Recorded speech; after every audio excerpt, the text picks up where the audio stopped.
There's an open secret at this elite academy. If you ever see a guy wearing a necklace engraved with the letter W, don't you dare mess with him. I happen to wear exactly that necklace. But Blake, who had just skipped class, didn't know. After becoming the school's new top guy, he was eaten alive by jealousy. He rounded up a crew and slashed a 5-centimeter gash across my arm. Right then, the vice principal walks in for an inspection. A yellow-haired student shouts, "The vice principal's here! Stop it, let's get back to class, we can't let him catch us." Blake stands there gripping a box cutter, sneering, "So what? Does a vice principal really think he can go against the Blake family?" He doesn't stop. Instead, he steps closer, knife raised, voice cold with fury. "Consider yourself lucky this time. I wasn't planning to mark that pretty face of yours. But you dodged. Next time, I'll make sure it blooms." Before the words even fade, the vice principal bursts through the door. He takes one look at the scene and starts shaking with rage, especially when he realizes the injured student on the floor is the top of the grade. He explodes. "What is wrong with you? Call your parents. This is going straight to the police." Blake simply sets down the box cutter, watching the vice principal like he's watching a clown. He tilts his chin up, every word deliberate. "I am the young heir of the Blake family, the top family among the 4 elite families. I didn't like the look of him, so I hit him. So what? Call the police. Call the parents. Do whatever you want. Let's see who can actually touch me." The vice principal goes dead silent, face flushing deep red. Everyone in the city knows the Blake family's reach is untouchable. And Blake himself is the most reckless of them all, completely out of control. He's only been here a week and he's already pulling a blade in the top class. I watch the vice principal choke on his own fury, and I just let out a quiet laugh. I stand up and brush the dust off my clothes. Blake had it out for me from day one. 6 days straight he sent people to corner me. If I hadn't taken sick leave, and if Elliot and Flynn hadn't had my back, I would have been cornered 100 times over. Elliot is the eldest son of the Elliot family. Flynn is the young heir of the Flynn family. Both are among the 4 elite families, so Blake has to show them at least some respect. But today,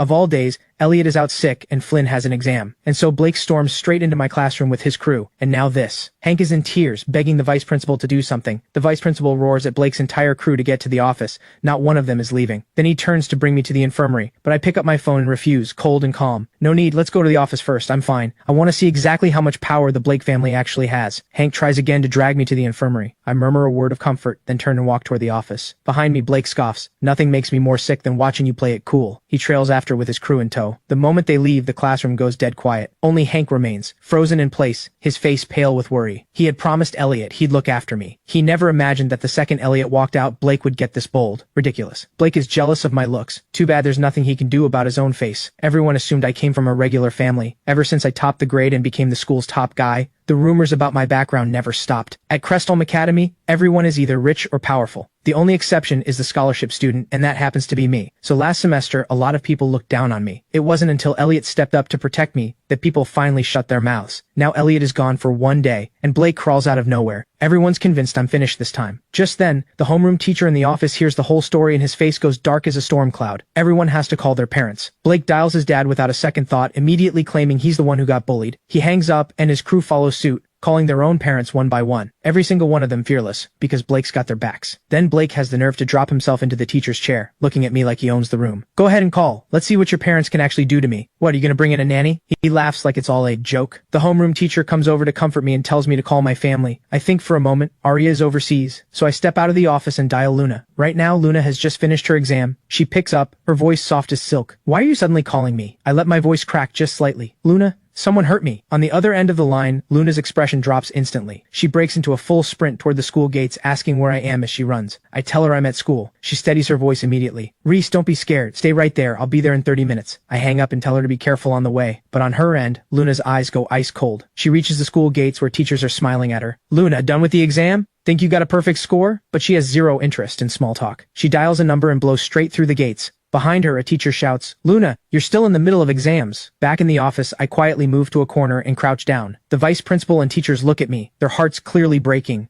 urging me to get my wound treated. I say nothing. Blake watches from the side and sneers. "What, done playing the victim?" His crew stifles laughter behind their hands. "What, did your parents get stuck somewhere out in the countryside?" I ignore all of them. I know Luna is in City C, at least an hour's drive away, but barely 30 minutes later, Blake's parents and his crew's parents are all already here. Blake's stepfather takes one look at him, eyes full of concern. "Are you hurt?" Blake immediately plays it up. "I'm fine, I just beat someone up." The stepfather pats him on the head and actually says, "Good, as long as you're not hurt." Blake's stepmother relaxes too and asks, "Who got injured?" Blake points at me in the corner, completely dismissive. "Just some nobody, no connections worth mentioning." The other parents hear this and visibly relax, not giving me a second thought. The vice principal can't stand it anymore. He steps forward and states firmly that this is school violence involving a weapon used to injure another student, but Blake just cuts him off. "Who asked you to speak? You want to make an enemy of the Blake family?" Then one of the parents steps steps forward, staring me down with total contempt. 1 million. Leave the city. Blake's stepmother piles on from above. We'll add 5 million. Take your family and get out. But before the words even settle, a voice cuts through. Cold, beautiful, and absolutely lethal. 20 billion. All of you get out of my sight before you make me sick. The next second, the office door is kicked wide open. Luna's face, sharp and stunning like something out of a manga, appears in the doorway. Her blue-white hair is impossible to ignore. She's wearing a pure white school uniform, her presence cool and untouchable, with several tall bodyguards flanking her from behind. Everyone in the room freezes. Turns out Luna had floored it the entire way here. Her special license plates meant no one dared stop her, and she made it in 30 minutes flat. The moment she heard what those people said, fury floods into her eyes. Then Luna lets out a slow, chilling laugh from the back of her throat. Well, have you thought it through? 20 billion. Blake's mother's face twists with fury. She jabs a finger at Luna and snarls, "Where did this little brat come from talking so big?" Just then, the homeroom teacher notices Luna shares about half my features. He ventures carefully, "Are you Reese's guardian?" Luna walks toward me without breaking stride. "I'm his sister." The vice principal rushes over to explain everything, trying to smooth things over. But the moment he finishes describing what was done to me, Luna's temper ignites. "Save it." Her gaze sweeps the room like frost. "Can't you see they were hurting my brother?" Then she turns to me, and every trace of that coldness vanishes. She crouches down in front of me, gently takes my hand, her voice dropping so soft it's like she's afraid to startle me. "Reese, let me help you up, okay?" I look up into her face, full of nothing but worry for me, and I can't hold it together anymore. I throw myself into her arms, my voice trembling. "Luna, they hurt me." But Blake scoffs from the side, absolutely bewildered. "Are you serious? I kicked you didn't even flinch, and now you're crying? You even tried to show me how to use the knife." His crew joins in immediately. "Exactly. Who are you performing for?" Another one sneers.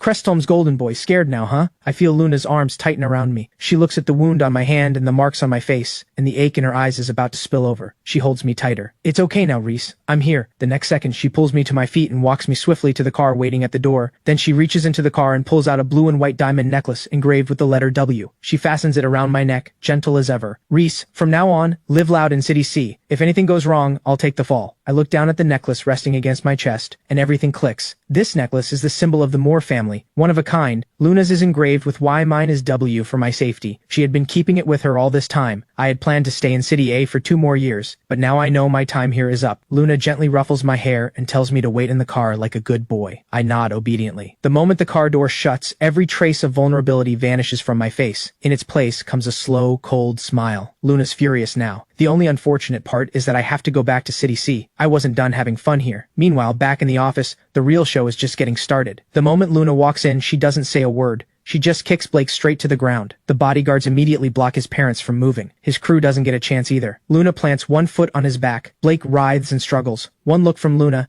and 2 bodyguards step forward, grabbing him by the hair, binding him with thick rope, and stuffing a dirty rag in his mouth. Clean, efficient, effortless. The principal tries to step in. One glance from Luna shuts him up instantly. "Who said my brother is staying at this school?" That look alone is enough to keep him from saying another word. The next second, Luna calmly pulls on a pair of gloves. She takes the box cutter from the bodyguard and taps the flat of the blade against Blake's cheek. Her voice is ice. "I heard you wanted to carve up my brother's face. Why don't you try it first?" The blade turns. A thin red line opens across his left cheek. Then, with a flick of her wrist, another across his right. But Blake's fool of a mother still has the nerve to scream. She jabs a finger at Luna. "The Blake family is the top of the 4 elite families. Let my son go right now, and we'll let you walk out of here in one piece." Luna hears this and laughs, sharp and dismissive. She tosses the box cutter aside and wipes her hands with a calm, graceful motion, but her eyes are cold as ice. "The Blake family? What exactly is that worth? My people have you pinned right now. Are you sure that's how you want to talk to me?" The words barely land before Luna snaps her fingers. The bodyguards press down harder. Blake's mother goes white with pain, but doesn't dare make a sound. Luna's presence fills the entire room. She lets out a cold laugh. "You want to talk family status? Fine, let me make this very clear before you go down. You said I can't touch the Blake family? Allow me to introduce myself. I live in City C." The moment City C leaves her lips,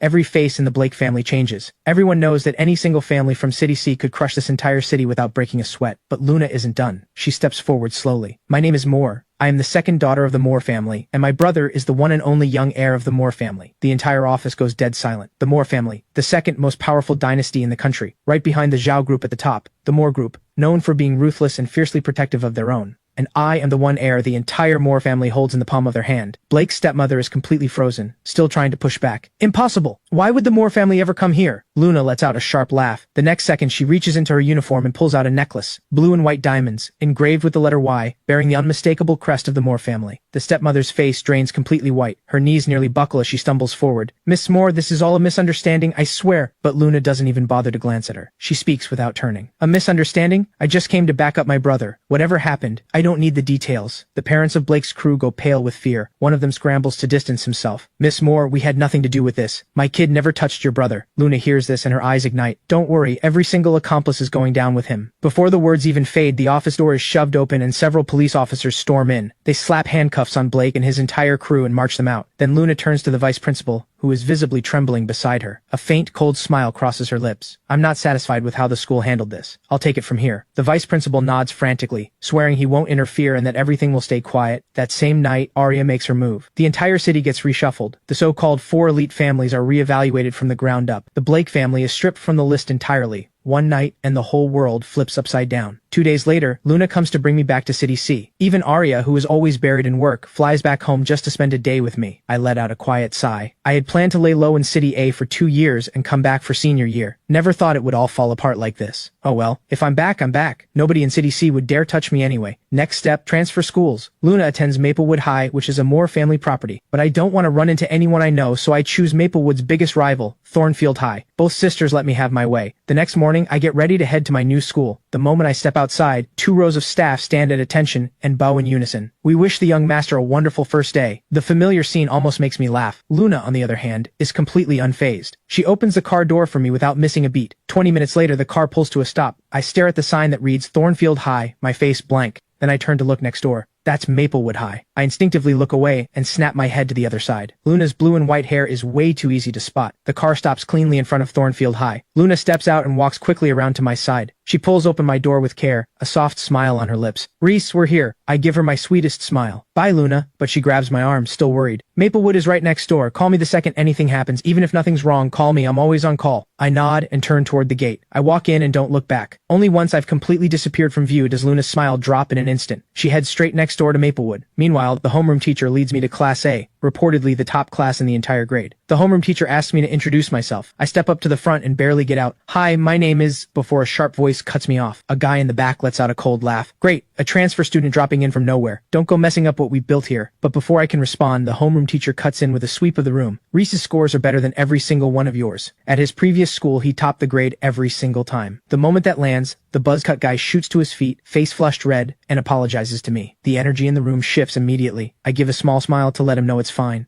Then I turn back to the class and speak slowly. Hi everyone, my name is Reese. I transferred from City A. Hope we get along. I keep the warm smile steady on my face. This whole routine is something I carefully crafted as my new image. Back at Crestholm, I was the school's top guy. I had Luna covering my back. Who would dare come at me? But now Luna is right next door. All I want is to be a normal, unremarkable student. But the second I finish speaking, the whole class goes quiet for a beat, then erupts into applause. Whispers ripple through the room immediately. I catch a few words. Miss Ash, what's going on? Just then, the homeroom teacher speaks up and points to an empty seat in the second to last row. Reese, take that seat. At that, the class immediately erupts. He's sitting next to Miss Ash? Is he not scared of getting kicked out of his seat? Miss Ash hasn't even shown up in a week. But the next comment stops. Me cold. Doesn't matter if she skips. She still tops the grade every single time. My stomach drops. This seatmate of mine, who hasn't even shown her face, is clearly not someone to underestimate. While I'm still standing there stunned, a well-mannered guy actually stands up on his own and carries my heavy stack of books to my new seat. I rush to thank him. He turns to me with a warm smile. Hey, I'm Elliot. I smile back, already liking him. But the next second, I notice a pen sitting on the empty desk beside me, the exact same limited edition model as mine. And just like that, I have a pretty good idea. This seatmate of mine is absolutely someone you don't want to cross. Just then, the homeroom teacher taps the desk to get everyone's attention. But a girl in the class calls out loudly,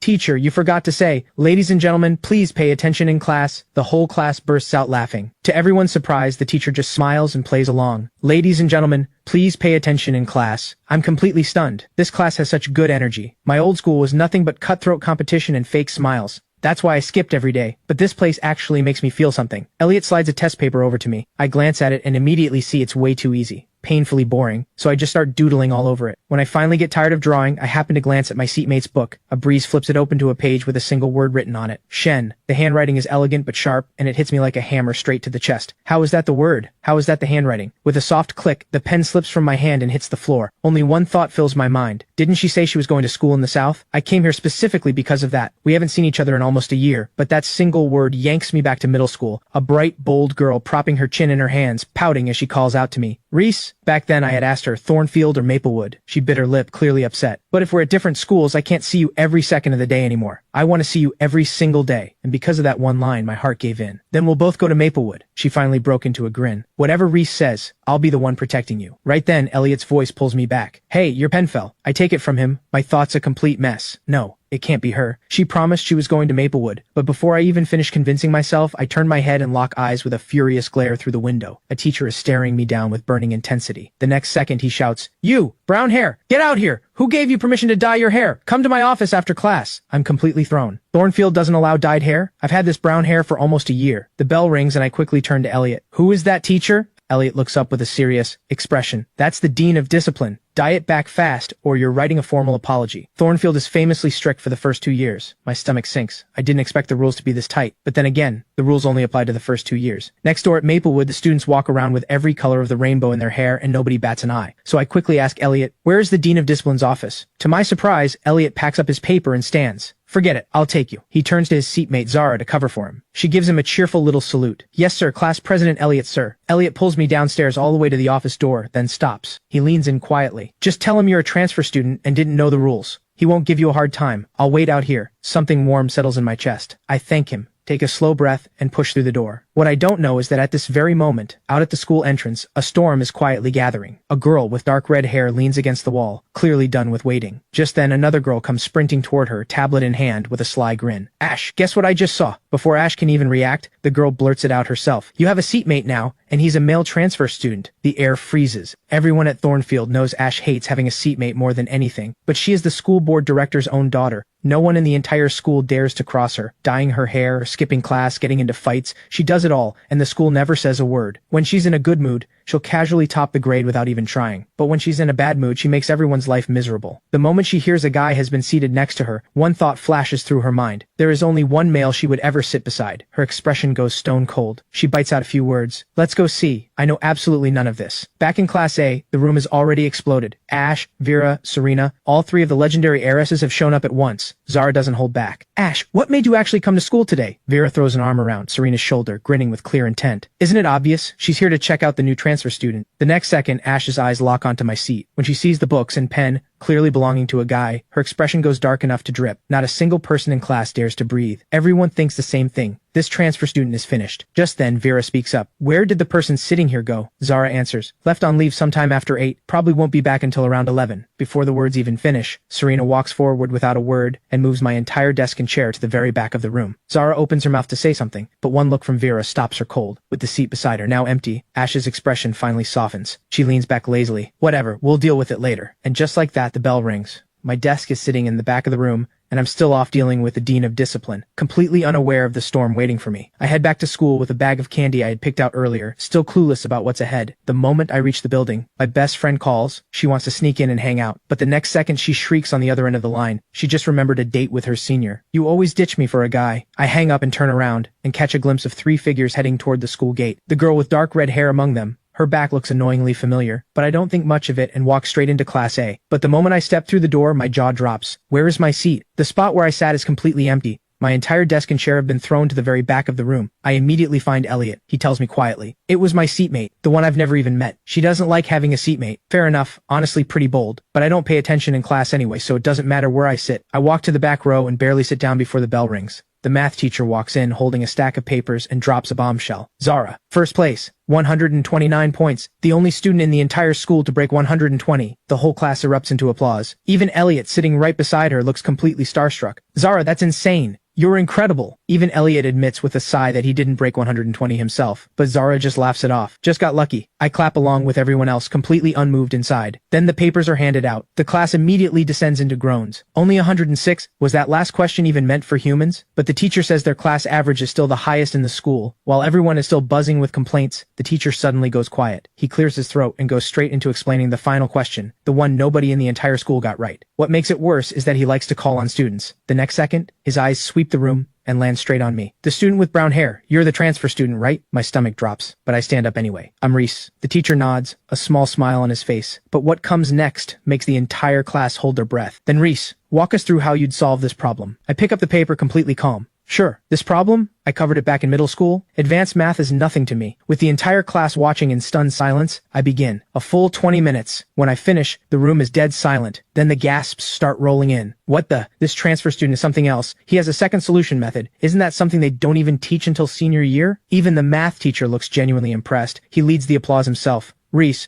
both solutions completely correct. I've barely sat back down when the bell rings, and before I can even move, a crowd of classmates swarms around me, everyone rushing to introduce themselves. I keep the warm smile going and say I'll remember each of them. A girl with bright eyes looks up at me. Reese, that was amazing. That question was so hard and you just solved it like that. I almost blurt out, it wasn't that hard. How did none of you get it? But I catch myself and redirect. Thanks for the kind words. I just happened to have seen it before, but her next line makes me the center of the entire class. I think our top of the grade is about to change. I just blink and keep it modest. I'll do my best. Another girl sidles over with a smile, and the rest of the class is just as warm. Reese, anything you need, just come to me. Money is the one thing I never run short on. While everyone's still competing for my attention, someone suddenly shifts gears. Reese, how come you haven't dyed your hair back? I nod slowly. Yeah, about that. Someone else jumps in immediately. Thornfield is really strict about hair. Only seniors and one other person dare to break that rule. One person? I immediately think of the dark red hair I spotted at the school gate. Just then, someone leans in with a mysterious look, lowering their voice. Do you know why your desk got moved? But before the sentence is even finished, Zara drifts over casually, shooting that person a cold sideways glance. Her voice is slow and flat. You really want to talk about her? That shuts them up immediately. They laugh it off and change the subject. I feel a flicker of irritation. Why did she cut that off? But I keep my face neutral and act merely curious. Sure enough, someone else immediately leans in and drops their voice. Your original seatmate is the school tyrant, the most notorious person at Thornfield. Terrible temper,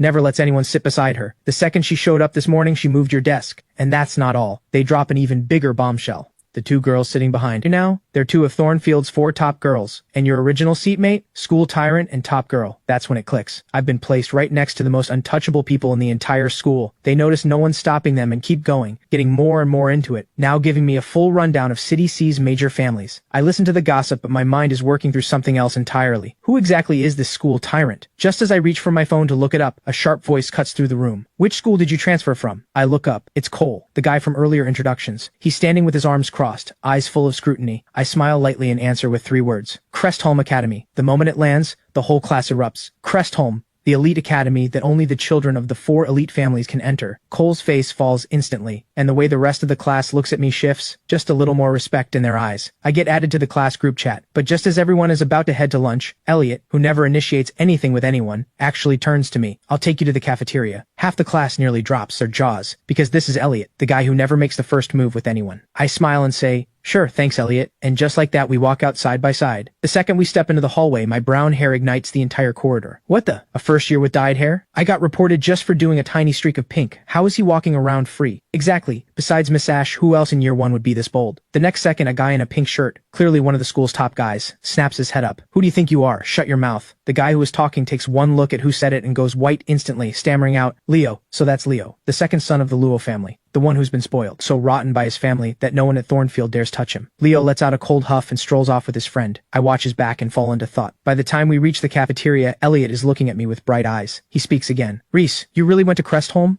I nod. Yeah. Elliot immediately lets out a stunned breath, voice full of envy. Crestholm is the kind of place where even getting to stand outside the gate feels like an achievement. We talk the whole way there. The Thornfield cafeteria is massive. 5 buildings, 6 floors each, with more food options than you can count. The moment Elliot sits down, curiosity gets the better of him. Reese, your brown hair. The dean of discipline didn't say anything? I shake my head, completely calm. He did, but it's fine. Elliot sees my total indifference and decides not to push it. After lunch, I head back to Westview Estate alone and lie on my bed, but something nags at me. I sit up, grab my phone, and pull up Thornfield's school network. I search school tyrant, nothing. I search top girl, still nothing. How is that possible? Every trace has been completely wiped. Then it hits me. Thornfield is a Shen family property. No matter how powerful someone is, can they really outrank the Shen family? Unless an impossible name flashes through my mind. No, she's supposed to be at the same school as Luna. I just shut my phone off and go to sleep. By the time I wake up, school is almost over. I rush to the classroom and barely sit down before the final bell rings. But right then, my phone buzzes. It's my cousin Rosie. I step out of the classroom to answer. Her bright voice rings through the speaker. Reese, I heard you're back in the city. I smile and confirm it, but I can hear loud noise on her end. Where are you? Why is it so loud? Rosie drops her voice, clearly resigned. Internet cafe. Then she pivots immediately. Reese, you're at Maplewood, right? I'm coming to find you. I answer sweetly, I'm at Thornfield. Rosie pauses. Why are you at Thornfield? Luna and I are both at Maplewood. I brush it off casually. Heard Thornfield has better discipline. She doesn't push it. Fine. You're in Class A, right? Wait for me after school. I'll sneak in and find you. The final class has just ended when I look up and spot a figure in a cap and a blue-collar uniform standing at the classroom door. She lifts her head, and from under the brim of the cap spills a head of bold gray-pink hair. It's Rosie. I immediately walk over with a grin. Rosie, she snaps her head up, revealing a strikingly beautiful face, dark eyes clear and warm. The hallway fills with sharp gasps. Oh my, she's gorgeous. Who is she? These two are seriously bold, dyed hair and everything. Then someone shrieks, wait, isn't that the Song family's Rosie? Maplewood's top girl? How did she get in here? While everyone's still buzzing, Rosie strides forward and grabs my arm. Reese, let's go eat. I nod with a smile and follow her out. I can't help myself. Rosie, where did you get that uniform? She grins, clearly pleased with herself. The lady at the gate gave it to me. We go way back. But just then, a sharp voice explodes behind us. Hey, you two up front with the dyed hair. My stomach drops. I turn around. The Dean of Discipline is standing right in our path, face dark as a storm. We're done. Her eyes lock onto me first. Transfer student, didn't I tell you this morning to dye your hair back? Then she swings toward Rosie, eyes narrowing. And who are you? How did you get in here? My heart shoots straight into my throat. But Rosie looks completely innocent, almost offended as she meets the dean's eyes with total conviction. Teacher, you don't remember me? I'm one of Thornfield's model students. I nearly burst out laughing on the spot. The dean actually freezes, her whole face full of doubt, but she recovers quickly and jabs a finger at our hair. I don't care who you are. Thornfield does not allow dyed hair. Rosie immediately straightens up, the picture of sincerity. Of course, teacher. We completely understand. I play along instantly, putting on my most cooperative smile. Don't worry, teacher. I'll have it dyed back by the 32nd. Rosie nods furiously. Exactly.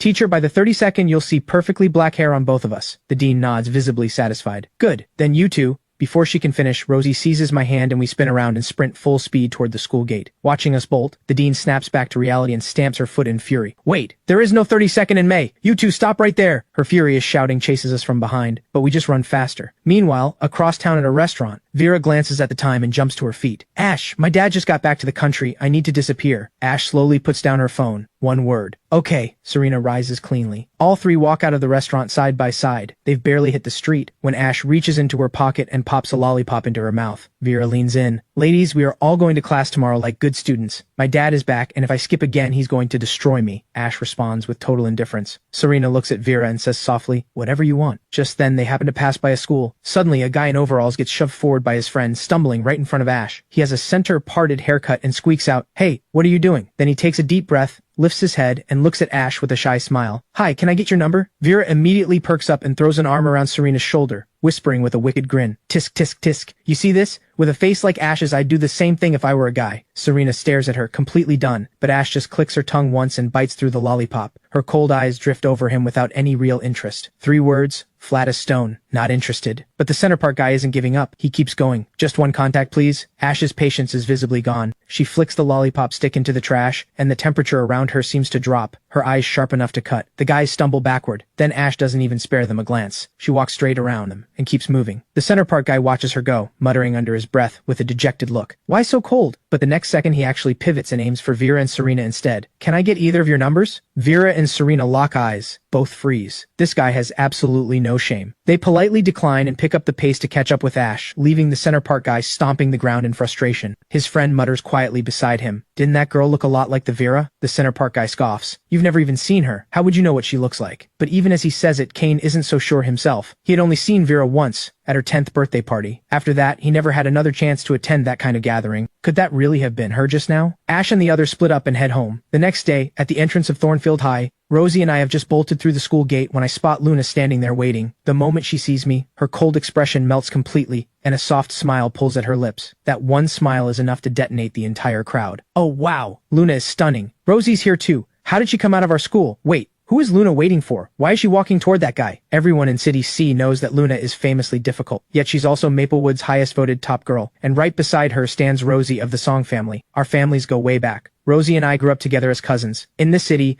no one dares to mess with either of them. Yet here are both of Maplewood's biggest names standing with some random guy. I walk over to Luna quickly, calling out to her with my sweetest tone. She looks down at me and gently ruffles my hair. Reese, let's go home. But Rosie speaks up. Luna, let me take Reese around the area for a bit. Luna hesitates. Rosie immediately puts a hand to her chest and promises, trust me, Reese hasn't been back to the city in forever. I'll show him around. I'll have him home before 8, guaranteed. Only then does Luna nod. Fine, keep him safe, and don't take him anywhere like a pool hall. With Luna's approval, I follow Rosie obediently. We climb into her sports car. The engine has barely started when the buzz of voices hits me from behind. She let him sit in the front seat? No guy ever gets to sit there. I think only Luna's ever sat in that seat. The chatter swarms like flies. I don't bother. I look over at Rosie. Where are we going? She smiles. I'll show you around. 10 minutes later, the car pulls up in front of a massive shopping mall. Rosie opens my door. After you, young master. We head straight to the arcade on the 3rd floor. I've done all this plenty of times back in City A, but I still run excitedly to the claw machine. Rosie, I want to play this one. She immediately exchanges a huge stack of coins for me, but after several tries, I can't get a single one. I puff out my cheeks in frustration. I really thought I'd gotten better. Rosie pats my shoulder. Take it easy. Just keep trying. I go again. The claw almost has it, then drops. I refuse to accept this. I switch machines and try over 10 more times. Still nothing. This machine keeps faking me out. A crowd is gathering now, and someone actually laughs. A little kid in a tiny suit points straight at me and shouts, "Look, that guy's tried 30 times and still can't get one. So dumb." The older boy standing beside him, hair pulled back in a wolf tail, grabs him immediately. "Pip, apologize right now." But Pip isn't having any of it. He pulls a face and bolts. "I'm not apologizing. Mom says I'm the most precious young master of the Luo family." Kane is absolutely seething, but he still turns to give me an apology. Then he sees me and freezes. He looks at Rosie standing next to me and completely short circuits. Rosie, at a mall, with a guy. The image is too surreal to process. He stutters out an apology. "Sorry about that. My brother's been spoiled rotten. Please don't mind him." I wave it off and go back to fighting the machine. "It's fine." Rosie gives Kane one icy glance which sends a visible shiver through him. He rushes off after Pip. Then Rosie steps up beside me and says simply, "Let me." She slides in 2 coins. The claw descends, closes perfectly around a small bear, and she hands it straight to me. I stand there completely baffled. How did she get it on the first try? But I take the bear anyway, and look up at her with wide eyes. "Rosie, you're incredible!" Sure enough, the compliment works. Her mood visibly lifts. "Good, glad you like it. Let's try something else." Just then, a girl nearby makes a pointed comment to the guy beside her. "See? She got it on the first try." I glance over. The girl is dressed like old money. The guy beside her is scratching his head, embarrassed. "Babe, this isn't really my thing." Then he stops mid-sentence and shouts like he's seen a ghost. "Oh my, Rosie!" He walks straight up to Rosie, all smiles. "Rosie, you might not know me, but I'm the 3rd son recently recognized by the An family." Rosie stops and looks him over with an amused tilt of her head. "Ah, the An family's outside son. Yeah, never heard of you." One sentence and Rex's smile locks up completely. I'm dying inside. An outside son really just tried to connect with Rosie. The girl beside him catches up to the situation and turns on Rex with clear disgust. "Hey, just stop it." Rex snaps a glare at her. "Don't push me." And that sets her off. "You dare glare at me? You dare snap at me? We're done. I have been over this for a long time." Rex panics the second he hears the word done. He completely forgets about Rosie and chases after her. "Babe, I didn't mean it like that. Don't call me that. You don't deserve to." Rosie doesn't give the whole scene a single glance. She takes me straight up to the 4th floor food court. She gets in line to buy me bubble tea, and her face alone causes a scene, screams, stares, and a few bold guys trying to get her number. I sit in a chair scrolling through my phone, bored, turning down several girls who come over asking for my number. Suddenly, Kane's voice cuts across the floor. "Pip, don't you run!" I look up and almost laugh. Kane is dragging Pip toward me, furious. "Pip, what you did back there was wrong. You're going to apologize right now or I'm never taking you out again." And I'm telling my second brother. The moment Pip hears those 2 words, second brother, his entire attitude collapses. His eyes go watery and he looks up at Kane desperately. "Kane, please don't tell him. Don't cut my allowance. I still need to buy so many games." But Kane doesn't budge. The next second he drags Pip right in front of me and makes him apologize. Pip looks like he swallowed something sour. He mutters out a half-hearted, "Sorry." His entire face screams, "I was forced." That lazy apology lights Kane's fuse. He pulls out his phone. "Apologize properly or I'm calling my second brother right now." That does it. Pip goes pale and drops into a full 90-degree bow, voice suddenly loud and clear. "I'm so sorry, mister. You are so handsome and I truly, truly know I was wrong." The couples nearby hide their smiles behind their hands. I watch the whole thing and can't help the smile that tugs at my own mouth. Just then Rosie walks over with the bubble tea. She lets out a quiet laugh and hands me the cup with the straw already in. I take it without a fuss. "Thank you, Rosie." Pip watches this exchange and cautiously tugs at Kane's sleeve. "Kane, are we good?" Kane waves a hand. "Yeah, we're done here." He gives me a nod, then turns and walks off with Pip. We stay until nearly 7. Rosie takes me for dinner and then drops me home. The next day arrives and I sleep right through my alarm. By the time I could get there, it would already be 4th period. But after thinking about it, I decide to go anyway. I put on a plain white tee, pair it with my most innocent expression, and pull off the look of someone completely harmless. Thankfully, I don't run into the Dean of Discipline on the way. It's break time, so I walk into Class A, and the moment I step through the door, the entire room goes silent. Every pair of eyes bounces back and forth between me and my seatmate's desk. Students who had gotten up actually sit back down, clearly settling in for a show. I find it odd, but don't overthink it. I plan to drop my bag and head back out, but then I casually glance up and see a girl sitting at the desk beside mine. My pupils contract instantly. The vibe is different, but I recognize her in 1 second flat. How is her hair dyed? How did she end up like this? No. How is she at Thornfield? And in my class, question after question detonates in my head.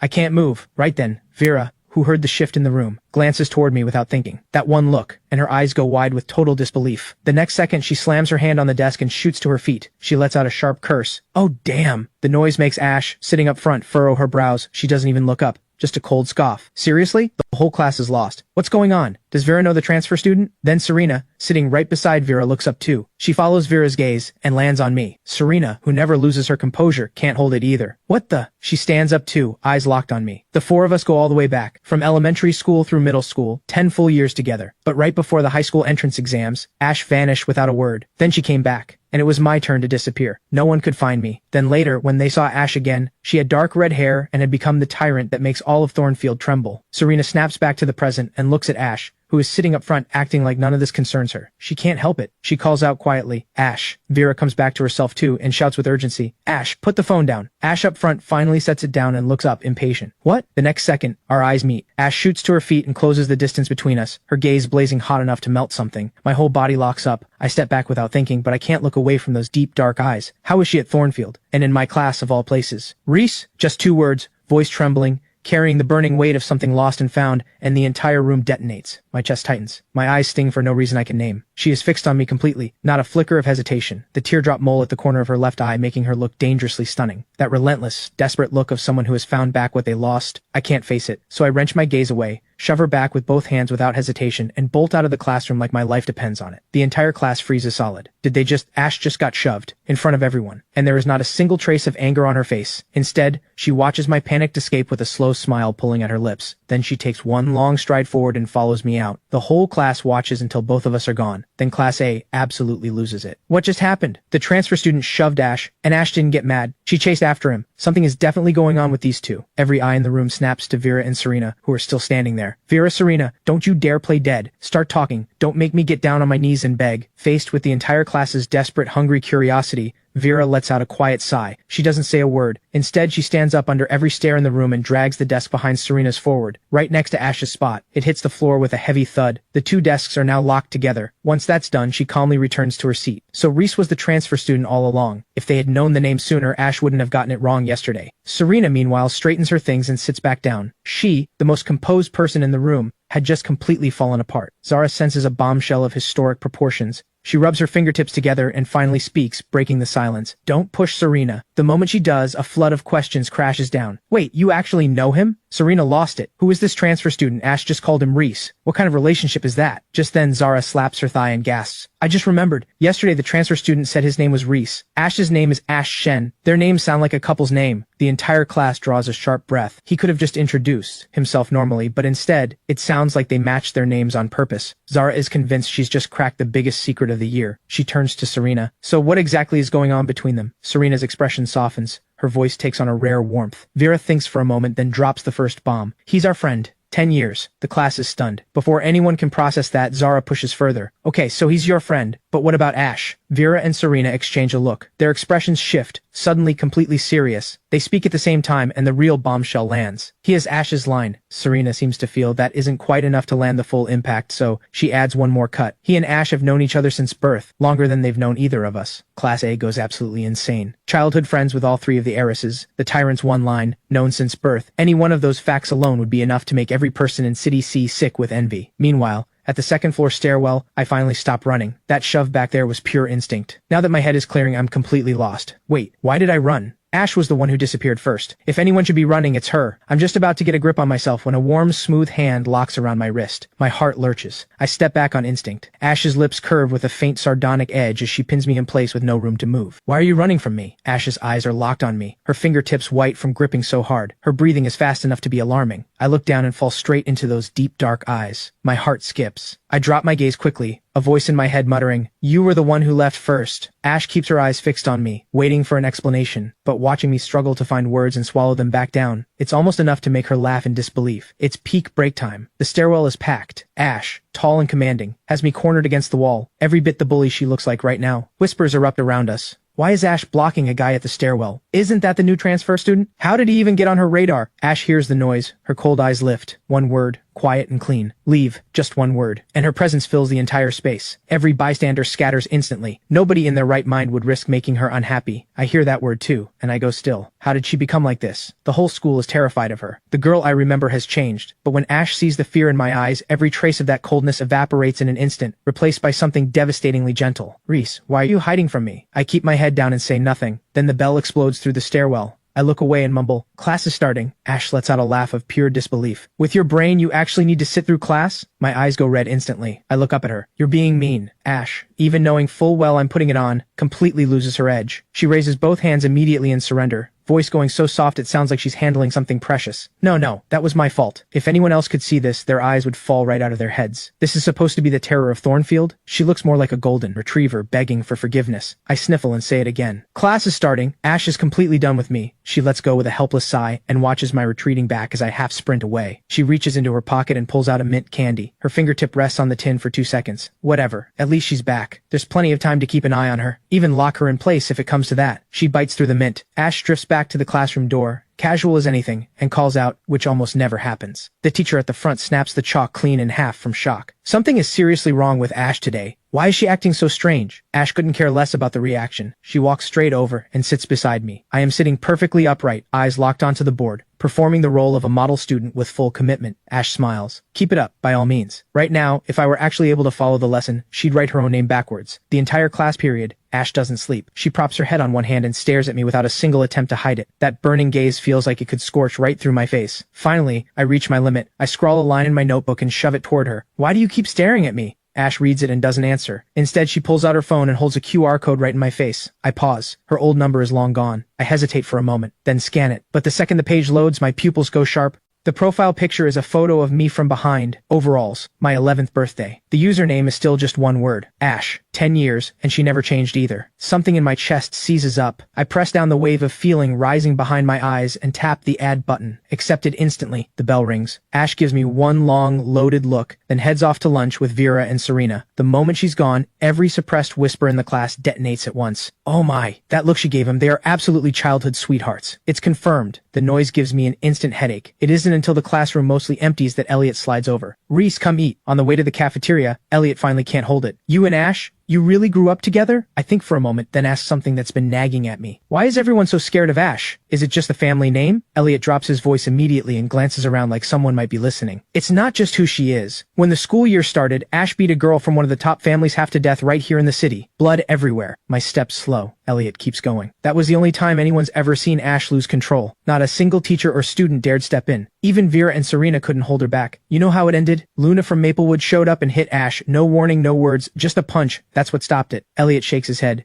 "That's the only time I've ever seen Ash take a hit and not hit back. Luna is something else." I stop walking. "Luna, that's my sister. Luna has never liked Ash, not since they were kids. Her hitting Ash isn't the surprising part. What's surprising is what happened to make Ash lose herself that completely, enough that she stood there and took the punch without fighting back." Questions tangle around each other in my head. I push the feeling down and follow Elliot into the cafeteria. Meanwhile, every pair of eyes in the cafeteria swings toward me like spotlights. The whole place erupts. Gossip spreads like it has wings. I poke at the green onions in my bowl, the buzzing around me more irritating than anything I can name, and all those stares that feel like they're trying to go straight through me. I decide on the spot, I am never eating in this cafeteria again. Back in the classroom, I scroll through the school forum. And there it all is. Candid photos of me everywhere. The comments are something else. "Give me everything about this guy in 10 minutes. You want to die? You're going after someone Ash has claimed?" Someone posts a tip. "Yesterday at lunch he was eating with Elliot." When people see that, everyone gets even more confused. Elliot, the 5th most powerful name in the city, the cool, untouchable Elliot Chen, the guy who barely interacts with anyone outside his childhood friend Zara, hanging out with a transfer student. Then, one comment blows the whole thread wide open. "This guy's last name is Moore. Could he actually be from the Moore family? Impossible.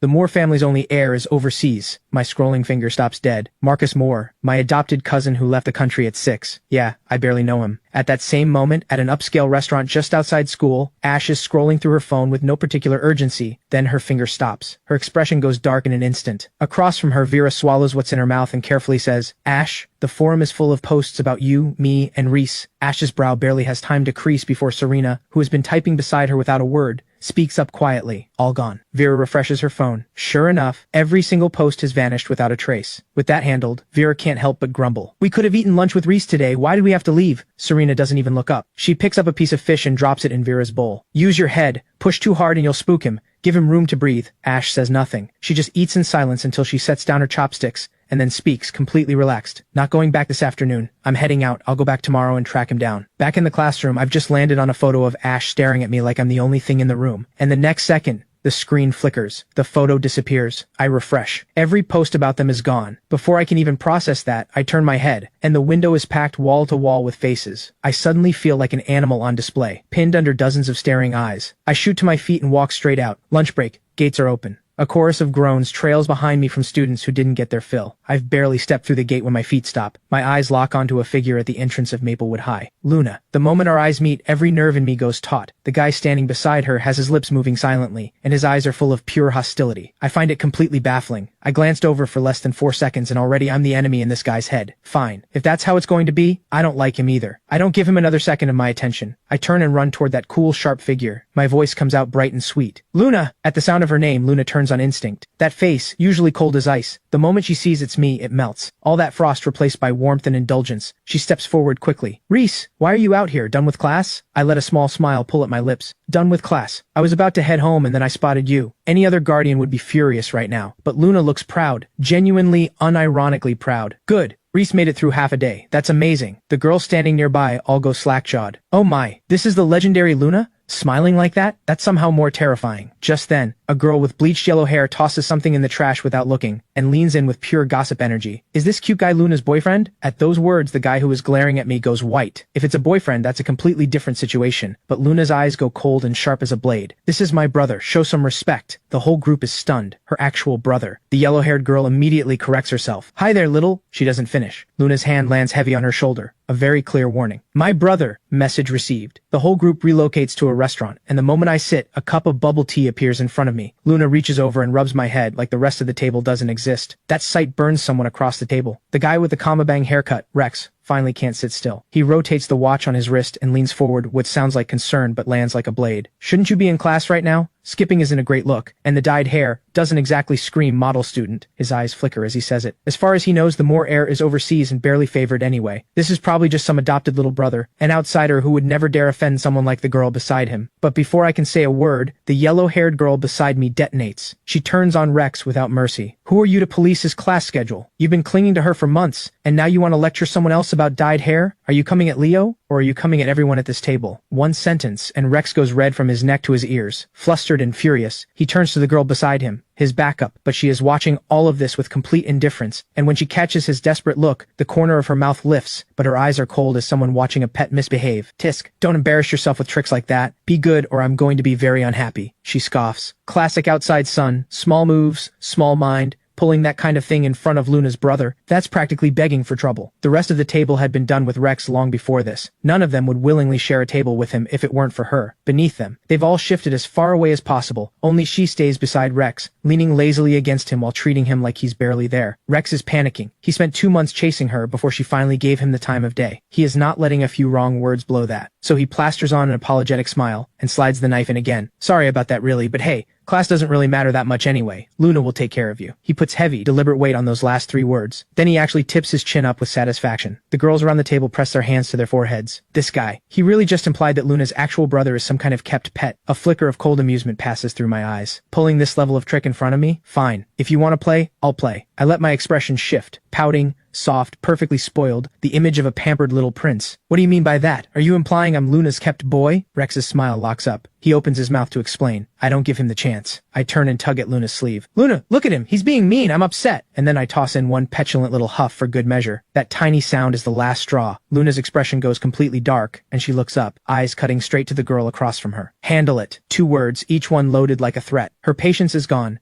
The only reason she hasn't moved herself is out of respect for a friend. The girl finally sits up straight. She lets a slow smile pull at her mouth, but her eyes are ice. Sorry, cutie. My ex doesn't know his place. I'll get rid of him. Wait, ex? Rex drains of color and slams his hand on the table. What did you just— You're breaking up with me? Yesterday I was showing you off to everyone. Now I get dumped today. How is he supposed to show his face in his own circle after this? I'll transfer the breakup. Be to your account. She doesn't even bother to look at him. Voice as flat as someone tossing out trash. Idiot. You went after someone completely above your reach. That's not brave. That's stupid. I watched the whole thing unfold with a quiet smirk. Then I lean back toward Luna, keeping the spoiled act going all the way to the end. Luna, I don't like him. I don't want to sit at the same table as him. Luna doesn't look annoyed for a single second. She just ruffles my hair with a completely indulgent smile. Don't like him? Then he goes. A staff member escorts Rex out, stumbling and humiliated. The scene ends. And with that eyesore gone, the whole atmosphere lifts. The girls left at the table drop their guard and finally show their real faces. The yellow-haired girl is the first to lean over, grinning. Hey little bro, I'm Jojo, you can call me sis. Next, a girl with unmistakable old money polish smiles warmly. I'm Alba, good to have you around. Then a softer voice,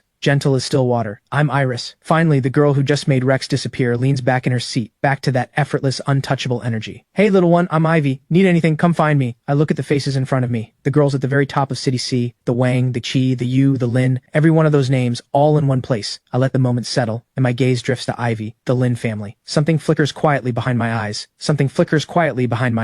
I wonder if she has any connection to the Lin family heir, but the thought is gone as fast as it comes. I pull my gaze back and flip on my most sweet and agreeable smile, voice coming out bright and soft. Hi everyone, I'm Reese, Luna's actual little brother. One sentence, and it's over. That sweet face combined with that gold-plated status as Luna's blood brother sends every one of their approval ratings through the roof. You can just tell he's the real thing. The vibe is completely different. Jojo raises an eyebrow and can't help but drop the most important question. You go to Thornfield? The moment it lands, all three others lock onto me at once, eyes full of curiosity. No wonder they've never spotted him at Maplewood. A face and a name like his at Maplewood? He'd be completely untouchable, held up by Luna, worshipped by the whole school like the most precious thing on campus. Someone like Rex wouldn't even get a look in. I smile and nod to confirm. When they hear it, every one of them makes the same face. Genuine disappointment. What a waste. A brother like that, stuck at the school next door. Alba leans back against the sofa with effortless grace and can't help poking fun at Luna's total secrecy. You just got to the city recently, right? Luna kept her mouth completely shut. If I had a brother like you, I'd be showing you off every single day. I just keep smiling,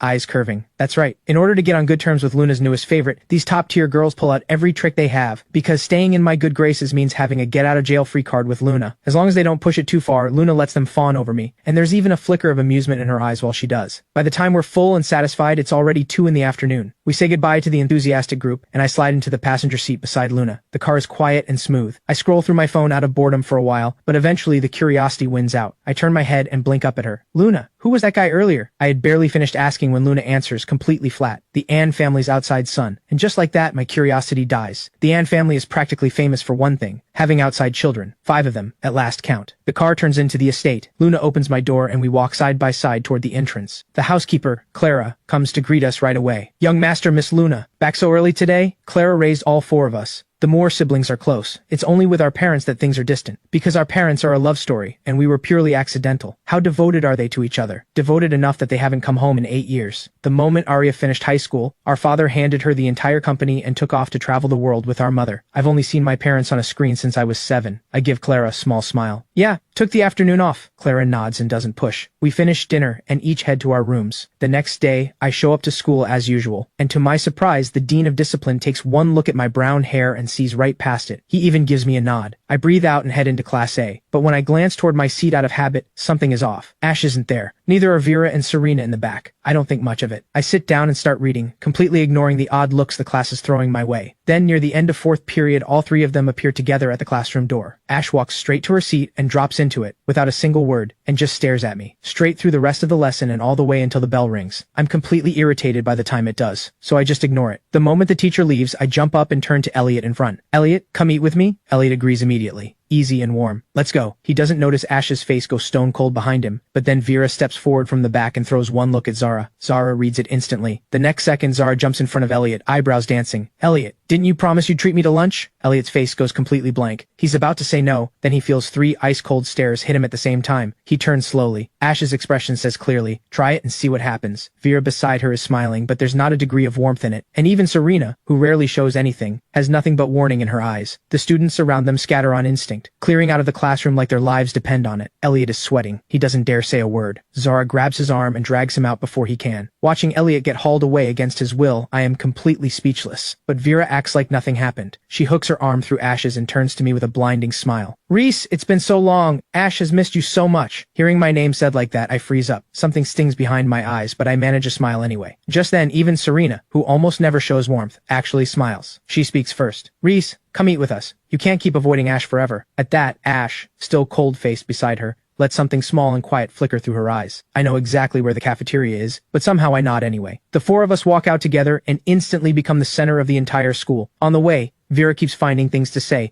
trying to smooth over the tension. Reese, you just got back to the city recently? I nod. 5 days ago. 5 days. Vera follows up fast. Where were you for first year? The moment the question lands, I catch it. Not just Vera. Serena and Ash both go still and listen. I don't lie. I answer calmly. Crestholm Academy in City A. The moment she hears it, Ash's pupils contract. So that's where. 320 to every resource the Shen family had, searching for 320 to 7 days without stopping. But every trace of me had been completely wiped, like I'd never existed. Now it makes sense. Now she finally understands why she lost control yesterday. Then Vera suddenly blurts out, Reese, why did you just disappear like that? Serena grabs her arm immediately, a clear signal to stop, but Vera shakes her off. I don't even look up. My answer comes out flat. Personal reasons, 4 words, and the air drops to freezing. We reach the cafeteria entrance at that exact moment, and it detonates. The whole cafeteria erupts. Wait, isn't that Ash and her crew? Who is the guy with them? He is absolutely stunning. I heard he's Ash's childhood sweetheart. The forum post got deleted the second they went up. Vera glances around at the whispers. Then her eyes sharpen with a plan. She grabs Serena's arm. Serena and I will get the food. You two catch up. And just like that, it's only me and Ash. The silence is suffocating. Ash finds a seat. I hesitate for 1 second, and then sit beside her. The next second, Ash's voice comes out cold and quiet. Why did you come back? If you wanted to disappear from me, why come back at all? The words hit like something sharp. My chest tightens, but I keep my eyes away from hers. Nothing. Something came up and I had to come back. My voice is eerily calm. A flicker of pain crosses Ash's eyes, and then it's gone. She draws a slow breath. Her voice comes out rough. Either way, welcome back. Then we both fall into complete silence. Just then, Vera and Serena come back with the food and break the strangling quiet. The 4 of us eat in near total silence. Vera tries to speak several times, but Serena shuts her down every time with a look. It isn't until we walk out that Vera finally lets it out. Reese, I'm just glad you're back. We're still the same as before. Something warm moves through my chest. I let a small smile show. Thanks, Vera. Serena nods too and gives my shoulder a quiet pat. Come to us if you need anything. I smile softly. I know. Serena. Vera. Serena. I say their names with such easy warmth and deliberately don't look at Ash even once. Something sinks in Ash's chest. She doesn't even get a name from me. Serena picks up on it immediately. She suggests taking me on a tour of the campus to break the suffocating atmosphere. I don't say no, but somehow as we walk, we end up in front of the library. Should we go in?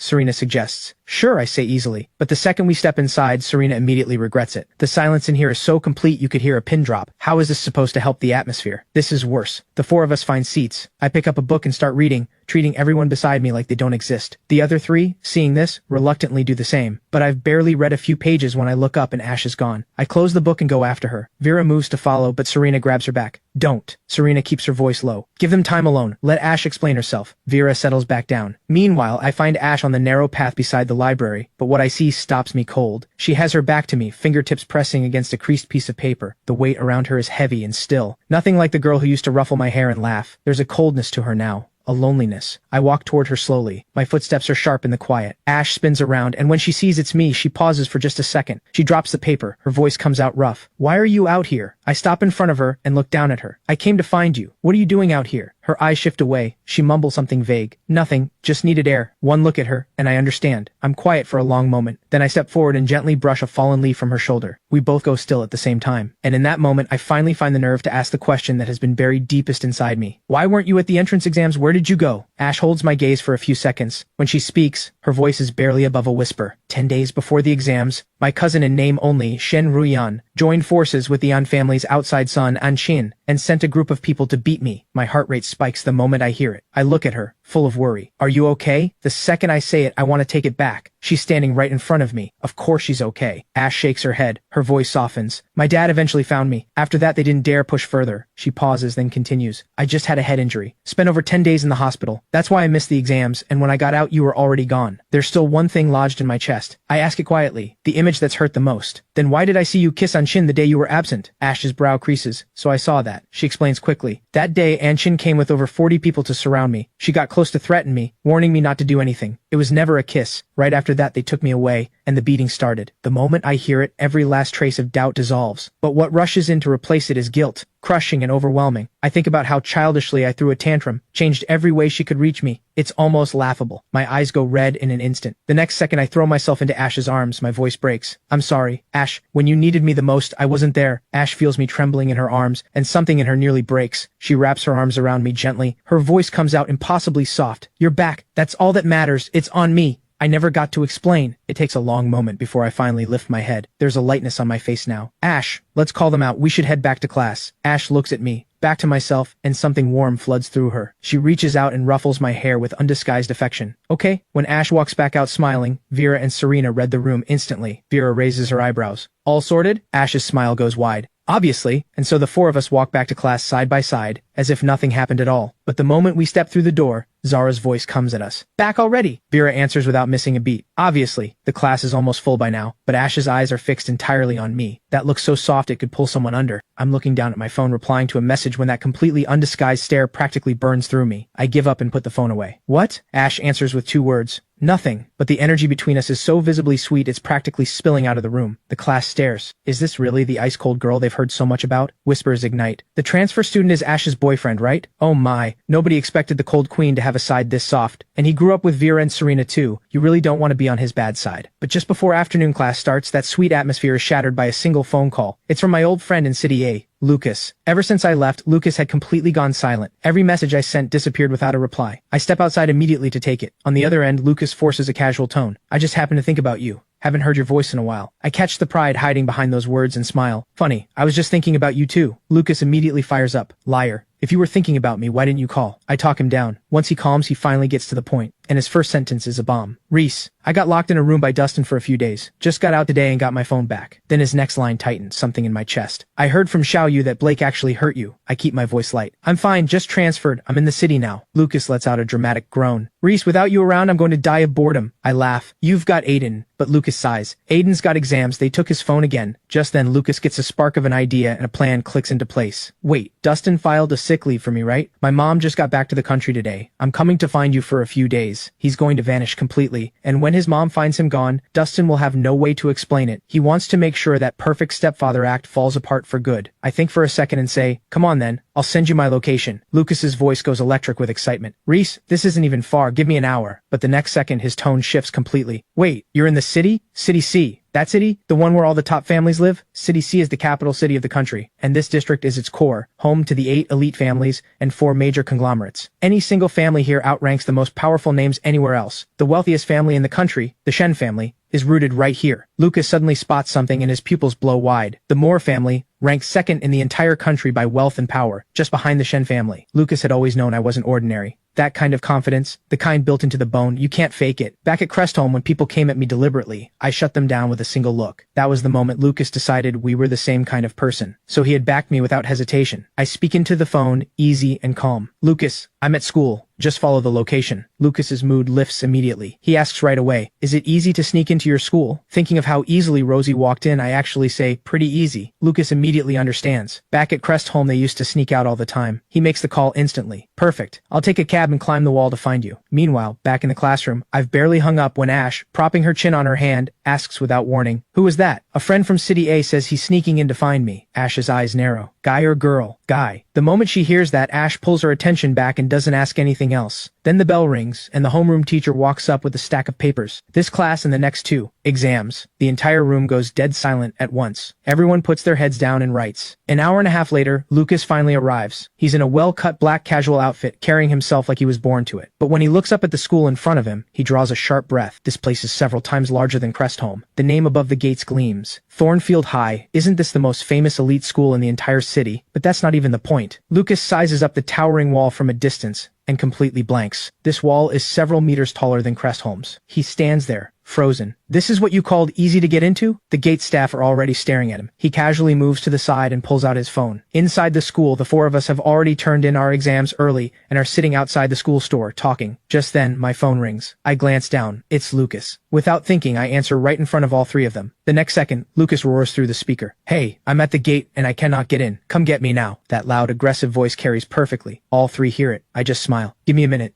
I'm on my way. I've barely hung up before I can say a word. Ash is already standing. I'll come with you. 10 minutes later at the school gate, Lucas spots me and the grievance hits him all at once. You finally showed up. 5 more minutes and I'd have been roasted alive. But the next second, his eyes land on the girl standing beside me and lock up completely. Beautiful. This is on another level compared to anyone at Crestholm. But that's not even the point. The point is, why does this face look exactly like the one from the painting he's seen before? No, the girl in the painting had black hair. The one in front of him has dark red hair. But the way she looks at me, that's identical to the painting. That drowning softness. Lucas elbows me hard. I get it immediately and introduce them with a smile. smile. This is Ash, my childhood sweetheart. Childhood sweetheart. Lucas's mouth curves wide. He feels like he's just uncovered something massive. That secret is buried in my sketchbook. A girl in a painting, signed only with one word. Ash Lucas always assumed she was imaginary. Someone this beautiful couldn't possibly be real. But what did he just hear? Ash Shen. Wait, Ash Shen, daughter of the wealthiest family in the country, the sole heir of the Shen family, the one you can't find a single photo of online, the mysterious figure nobody can track down. Lucas draws a slow breath. There is no second Ash Shen at Thornfield, which means Reese, the young heir of the Moore family himself, blood brother to the head of the Moore group. Before Lucas can fully process it, I speak warmly. Ash, this is Lucas, my friend from City A. Ash gives him a brief, cool look and offers 2 words. Hi, then looks away. The next second, Lucas leans in close and pitches his voice at exactly the right volume. Loud enough. No wonder you never looked twice at anyone at Crestholm. Growing up with someone like her, your heart was already taken. My face goes red instantly. I shove him sideways. What are you even saying? But right beside me, Ash's mouth curves into a wide smile,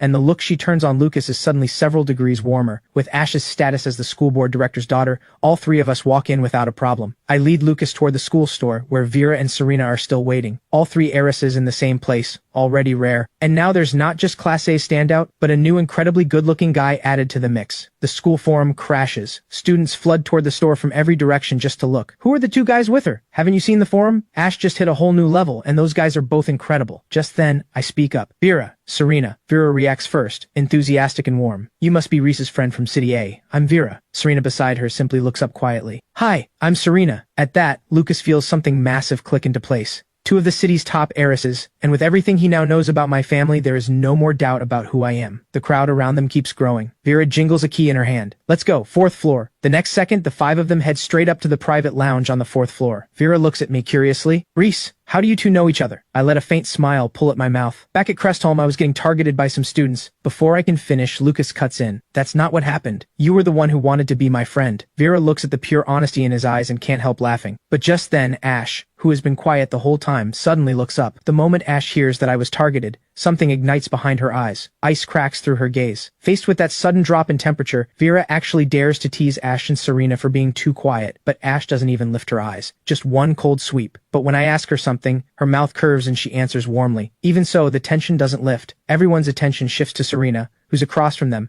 head down over her phone. Her brow is tight. Her whole face says she's exhausted. When asked, it turns out it's because of the unstable 4th son of the Lang family again. The Lang family's matriarch once saved Serena's mother's life, and the family has been using that debt to force an engagement ever since, leaving Serena hounded by a man named Lang Feng to the point where she can barely come to school. Then Ash lets out a sharp, dismissive laugh and drops something devastating. That life-saving incident. The Lang family staged the whole thing. Before the words even settle, the lounge door slams open. Lang Feng walks in, demanding immediately to know why Serena hasn't replied to his messages. He flinches slightly when he sees Ash, but hiding behind his identity as the son of a supposed savior, he doesn't back down. Then he spots the other guys in the room. Lang Feng ignites. Jealousy floods through him. He jabs a finger at me and Lucas. I'm her fiancé. Why are you spending time with other guys? Faced with that rabid aggression, the light in Serena's eyes goes completely out. At that critical moment, I, the one who has been quiet and agreeable this whole time, suddenly stand up. I walk toward Lang Feng. Those pale eyes that usually carry no edge are now cold enough to cut. The air around me shifts in an instant, from the boy next door to something entirely different. A fiancé title claimed by force. Does that really count as righteous? Lang Feng is rattled by that presence and steps back without meaning to. He never expected it. The guy who looked most harmless in the room has something cold and untouchable running all the way through him. I tilt my chin up slightly, eyes full of contempt. Do unto others as you would have them do unto you. I don't need to teach you that, do I? At that moment, Lucas smiles. Serena stares. So the quiet agreeableness was never the real thing. The person standing here right now, someone who can hold an entire room with a single look, this is the real Reese, the one who used to stay behind others,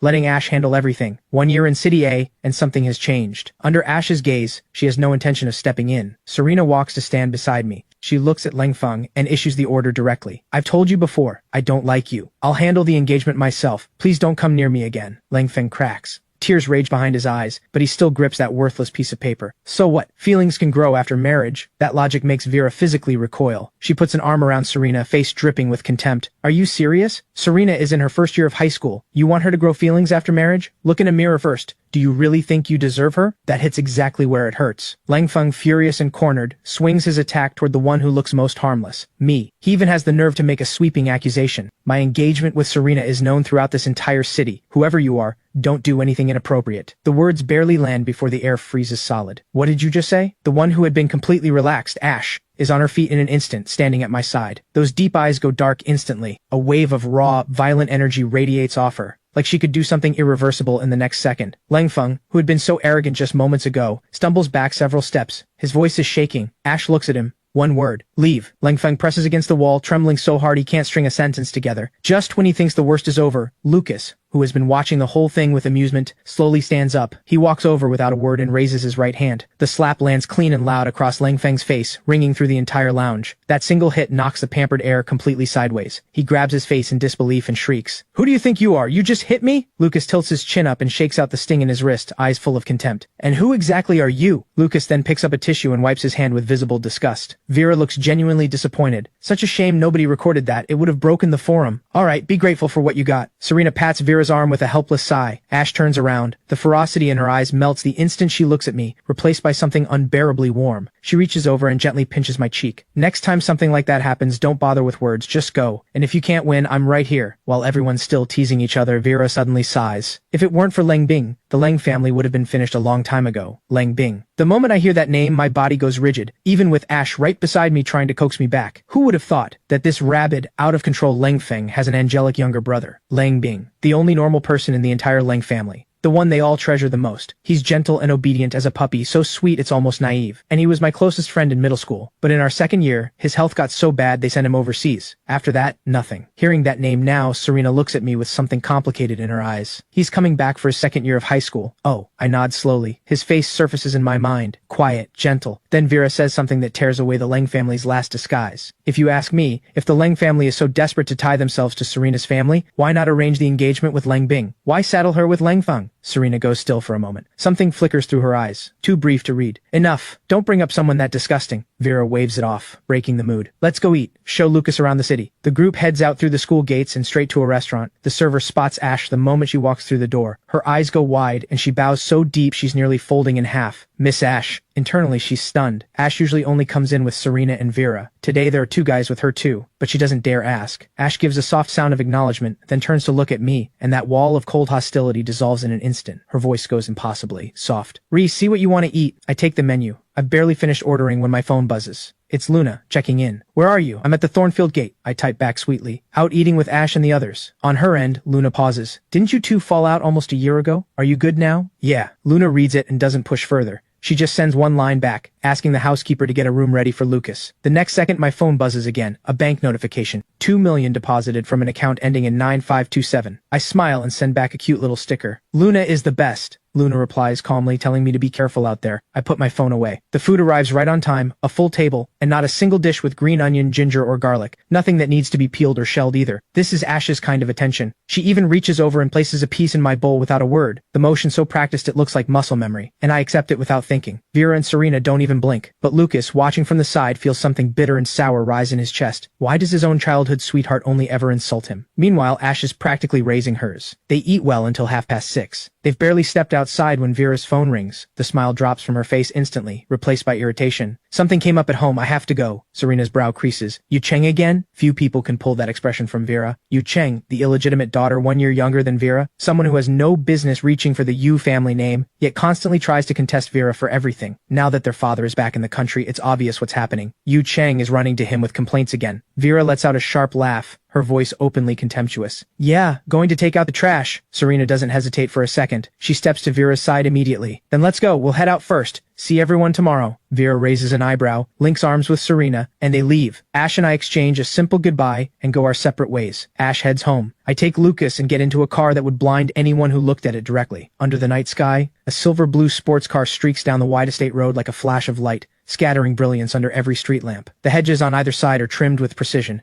dotted with flowers in full bloom. In the distance, elegant structures rise one by one, until the enormous estate appears. Lucas is a wealthy heir from City A. He's seen things. But when he sees this place, bathed in warm golden light like something out of a fairy tale, he completely short-circuits. Reese, this is your house? His voice comes out slightly unsteady through the window. You live in a castle? Are you some kind of escaped Disney prince? I keep my expression completely calm and give a quiet hum of confirmation. That's it. Every last guess Lucas had just got confirmed. The driver up front looks like a mob enforcer, someone who runs in dangerous circles, and yet calls me young master with complete deference. The car is encrusted with diamonds. He lives in Westview Estate, a place that belongs only to the city's absolute elite, childhood sweetheart of the Shen family's heir, and the last name is Moore. Outside of that one legendary family from this city, who else could he be? So is anyone home? Lucas tenses up immediately. I smile and shake my head. Relax, Lucas. Mom and Dad are traveling. My sisters are all out tonight. You're staying with me, no worries. The car glides to a smooth stop in front of the entrance. The same fierce-looking driver steps out and opens the car door with movements that are suddenly careful and gentle. His voice is nothing but respectful. Young master, please. I step out without missing a beat. Lucas follows. The two of us walk toward the grand gilded entrance. The doors open slowly, and what's inside resets everything Lucas thought he knew. Dozens of enormous crystal chandeliers hang from the vaulted ceiling, flooding the entire hall with light as bright as noon. Antique vases line every surface without a speck of dust. Several maids move quietly through the space. The moment they see me, they stop and greet me with warm, practiced smiles. A butler in a tailored suit steps forward, bowing slightly. Welcome home, young master. Then his eyes move to Lucas. And this is? This is my friend. His last name is Liu. Ah, young Master Liu, welcome. The butler inclines his head with polished courtesy. Then the housekeeper comes over as well, smiling warmly. Young master, Miss Arya and Miss Luna are both out this evening. I'm not surprised. That's fine, thank you. The butler bows again. Young masters, please rest. Dinner will be ready shortly. He withdraws quietly. I pull Lucas onto the sofa and grab some fruit from the table. With no one else around, Lucas's gossip instincts ignite completely. Okay, Spill, are you and Ash engaged or not? What are you talking about? I pause mid-reach, voice jumping up. We're still young, it hasn't gotten that far. The elders did arrange something when we were small, but I say quietly, we're just from the same social circle. Childhood sweethearts, that's all. The maids nearby hear this, and all quietly look down, mouths curving wildly upward. They had watched things fall apart between the two, him transferring away, even Luna barely coming home. But hearing this now, it's obvious they've made up, which means their favorite pairing is back to serving sweetness. I was just asking, Lucas says, suppressing a grin. No need to panic, big shot. He drops the teasing and shifts gears, voice full of genuine envy. Reese, you're the only heir in the Moore family, and you've got two sisters spoiling you rotten. That's the dream. I hold up one finger and shake it slowly. Not two. 3. What? Lucas goes completely blank. 3? The Moore family only has Arya and Luna, right? There's one more. I smile with deliberate mystery. I have one twin sister. Lucas's head starts buzzing. That's why Luna is always called the second daughter, never the third. So there's a twin below her. Do you two look exactly alike? Lucas nearly jumps off the sofa. Pretty close? I nod. I'm so jealous. I want 3 sisters. Lucas makes a sound that could only be described as a shriek. We keep chatting about this and that. Then Lucas sighs suddenly. Reese, without you at Crestholm, my whole high school experience is going to be so boring. I don't respond to that directly. I just say quietly, you still have Phoenix and Xiao Yu. At the mention of Xiao Yu, Lucas perks up. Oh right. A few days ago, the Fu family got removed from the 4 elite families. The whole ranking just reshuffled. I smile at that. Xiao Yu, always too gentle, too easy to push around. But now that the Li family has taken the spot, and he's the only heir of that generation, he'll finally have some ground to stand on. We talk for a good while longer. Lucas checks the time, and something sharp flickers through his eyes. My mom should be back in the country by now, probably turning the world upside down looking for me. He laughs coldly, shaking his powered-off phone. I want her to see exactly what her wonderful husband has been doing behind her back. Curled up in the room, the conversation drifts naturally to the people in their circles. Your childhood sweetheart transferred from her school to Crestholm, probably turning the world upside down looking for you too. I drop it casually. The moment Lucas hears the name, his cheeks puff out like a blowfish. Don't bring her up. The two families go way back, and those two grew up practically attached at the hip. But unlike me and Ash, nothing sweet about it. They're a disaster. Breaking vases as kids and blaming each other, deliberately stepping on each other's shadows while walking, helping you stay cute and short, that's how they put it. When someone sends a love letter, the first instinct isn't to help, it's to grab it and read it out loud,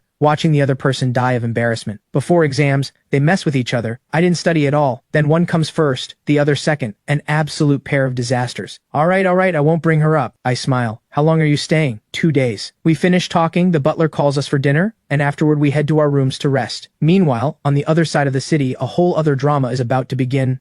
There's an open secret at this elite academy. If you ever see someone wearing a necklace engraved with the letter W, don't you dare mess with them. I happen to be wearing exactly that necklace. But right now, Vera has just walked through the Yu family gates with Serena. The family butler smiles warmly at these two sharp, confident girls and greets them respectfully. But the real drama is unfolding in the living room. The Yu family head, Marcus Yu, is already waiting at the door, expression dark, but the moment his sharp eyes land on Vera, every shadow lifts from his face. Pure warmth takes its place. There she is. Serena's here too. Have you eaten? Both Vera and Serena confirm that they have. Marcus nods with satisfaction and gets straight to it. Turns out Yu Cheng did get hurt, and is currently lying in her room groaning. Vera's stepmother is out of her mind, demanding answers. Vera just raises one lazy eyebrow and answers with complete innocence. Dad, I've been glued to Serena all day. When would I have had time to arrange something like that? Serena immediately nods in confirmation. With the GU family's eldest daughter vouching for her, and Marcus's own favoritism already firmly in place, Marcus waves a hand and closes the case on the spot. Good. Dad believes you. Just then, urgent footsteps pound down the staircase. A woman in expensive clothes, but with exhausted, hollow eyes, rushes down. Her eyes are red and swollen. She fixes her glare on Vera. I know you can't stand Yu Cheng, but next time can you at least not go for her life? If anything happens to her, I don't want to live either. But Marcus doesn't offer a single word of comfort. Instead, his brow snaps down, and he cuts her off with a sharp bark. Didn't you hear Vera say it wasn't her? Go ask that troublemaker of yours who she managed to offend. First day back in the country and she's already causing problems. Unbelievable. In his eyes, Yu Cheng, who got into an accident the day she arrived, is nothing but a problem magnet, and Vera, quietly attending class, is his treasure. The stepmother goes pale under the verbal lashing. Her knuckles go white. She doesn't dare go at her husband, so she pivots to Serena and forces a thin smile. Serena, this is a family matter. You should probably head home. Before Serena can even open her mouth, Vera steps forward and puts herself between them. Her voice cuts like a blade. Is your memory failing you? Serena grew up in this house. She has never been an outsider here. Then Vera's hand lands hard across her face. The slap knocks every trace of that forced smile away. The hatred behind her eyes can no longer be contained. She screams. Then you owe Yu Cheng an explanation. An explanation? Vera reacts like she's just heard the funniest thing imaginable. She tips her chin up, arrogance off the charts. Tisk, tisk, tisk. Since you're so convinced it was me who did it, why don't I just go ahead and actually have someone finish the job and send a coffin as my explanation? The moment those words land, every servant in the room starts trembling, every head wishing it could sink straight into the floor. The stepmother shakes with fury and turns to her husband. Honey, how can you let her talk like that? But Marcus just waves a hand, completely unbothered. All right, Vera said she didn't do it. That just now was a joke. You pushed her into it, though I have no idea where she gets that sense of humor from. Vera takes the opening and runs with it, curling a wicked smile. Right, it was just a joke, Auntie. Can't you take one? The stepmother nearly chokes on her own fury and resorts to glaring at both of them through gritted teeth. Marcus, sensing the room has gone too far, offers a toothless dial it back and then waves everyone off, exhausted. All right, Vera, Serena, it's getting late. Head upstairs and rest. Serena, stay the night. They say their goodnights and turn toward the stairs, but at the base of the staircase, Vera's steps slow. She turns back lazily and looks down at the fuming woman below, eyes glinting with something that makes the blood run cold. You should keep a better eye on your precious daughter. Wouldn't want her to actually get hit next time. Before the echo fades, Vera sighs with exaggerated regret, voice drenched in contempt. If I were the one who arranged it, I would have made sure there wasn't enough left to bury. Such a shame whoever did it went soft. Boom. Those words hit like lightning. The stepmother completely breaks down, screaming at Vera's retreating figure. Vera, you get back down here. Someone drag her down here. She orders the servants beside her. Faced with a hysterical command, the servants simply lower their heads calmly. Ma'am, the young miss is resting. I'm afraid that wouldn't be appropriate. The stepmother's face goes iron gray. She glares at the servant with venom, but has absolutely no moves left. And to top it all off, Marcus himself drives in the final knife. Come on, we already established it was a joke. Why are you reacting like this? Now you want to drag her out? Vera was always such a timid child. What if you frighten her? The stepmother shakes from head to toe, jabbing a finger at her husband's face. You are so biased. If Yu Cheng said something like that, you would have already done something. Did you forget your promise to treat her like your own? Enough! Marcus finally erupts, disappointment written all over his face. I'm biased? Vera was out having a perfectly fine day. You called her home, and before she's even had a glass of water, she's being blamed for everything. And you, did you even investigate before pointing the finger? He rubs his brow, exhausted, and lays it all out. If I don't stand by Vera, who does? Yu Cheng is your blood, but in what way does she compare to Vera? The Yu family belongs to Vera. Is it wrong for me to favor her? Every word lands like a slap across the stepmother's face. Then Marcus delivers the final verdict. Sleep in the guest room for the next few days. Don't come to my room. He walks upstairs without looking back. Vera immediately throws an arm around Serena with maximum provocation in her eyes. Serena, look, some people are getting banished to the guest room, and she had the nerve to call you an outsider. Serena tilts her head with a soft smile. Exactly. The two of them play off each other perfectly. The servants nearby are biting so hard on their laughter their faces have gone red. The stepmother is left standing alone, nails nearly drawing blood from her own palms. Furious and completely powerless. Back in the room, Vera throws herself onto the bed and kicks the blanket with frustration. No matter how many times she wins, being falsely accused never stops being revolting. Then the door opens. Serena walks in wearing dark pajamas and sits on the edge of the bed. Her voice is soft as water. Knew you'd be up. Came to check on you. Vera rolls over immediately, blinking with wide, innocent eyes. Serena? Do you think I went too far? Serena laughs and smooths down Vera's ruffled edges. You just told the truth. What goes around comes around. That's not on you. Once she's coaxed Vera to sleep and gently closes the door behind her, the warmth in Serena's eyes disappears in an instant. What replaces it is cold and calculating. Since the stepmother is so determined to pin it on Vera, once that outside daughter heals up, Serena doesn't mind making sure the blame actually fits. The next day, Thornfield High. I walk into class right as the morning reading bell rings. The seat beside me is empty. Class A's voices rise and fall in waves around me. I prop my book look up to block my face and quietly slide out my phone. I open the chat labeled Ash and type fast. Ash, when are you coming? 2 full minutes pass before the reply comes back. Reese, something came up at home. Should be there around noon. The Shen family drama again. I don't even need to think about it. As one of the country's top dynasties, the power struggles within that family make any TV drama look mild. As the only child of the family head, Ash has long been a living target for every distant relative hungry for the inheritance. The things they pull behind closed doors are genuinely disgusting. I send back a heart sticker, a flicker of worry crossing my face. Then my phone screen explodes with an incoming video call. The contact label is just 2 characters.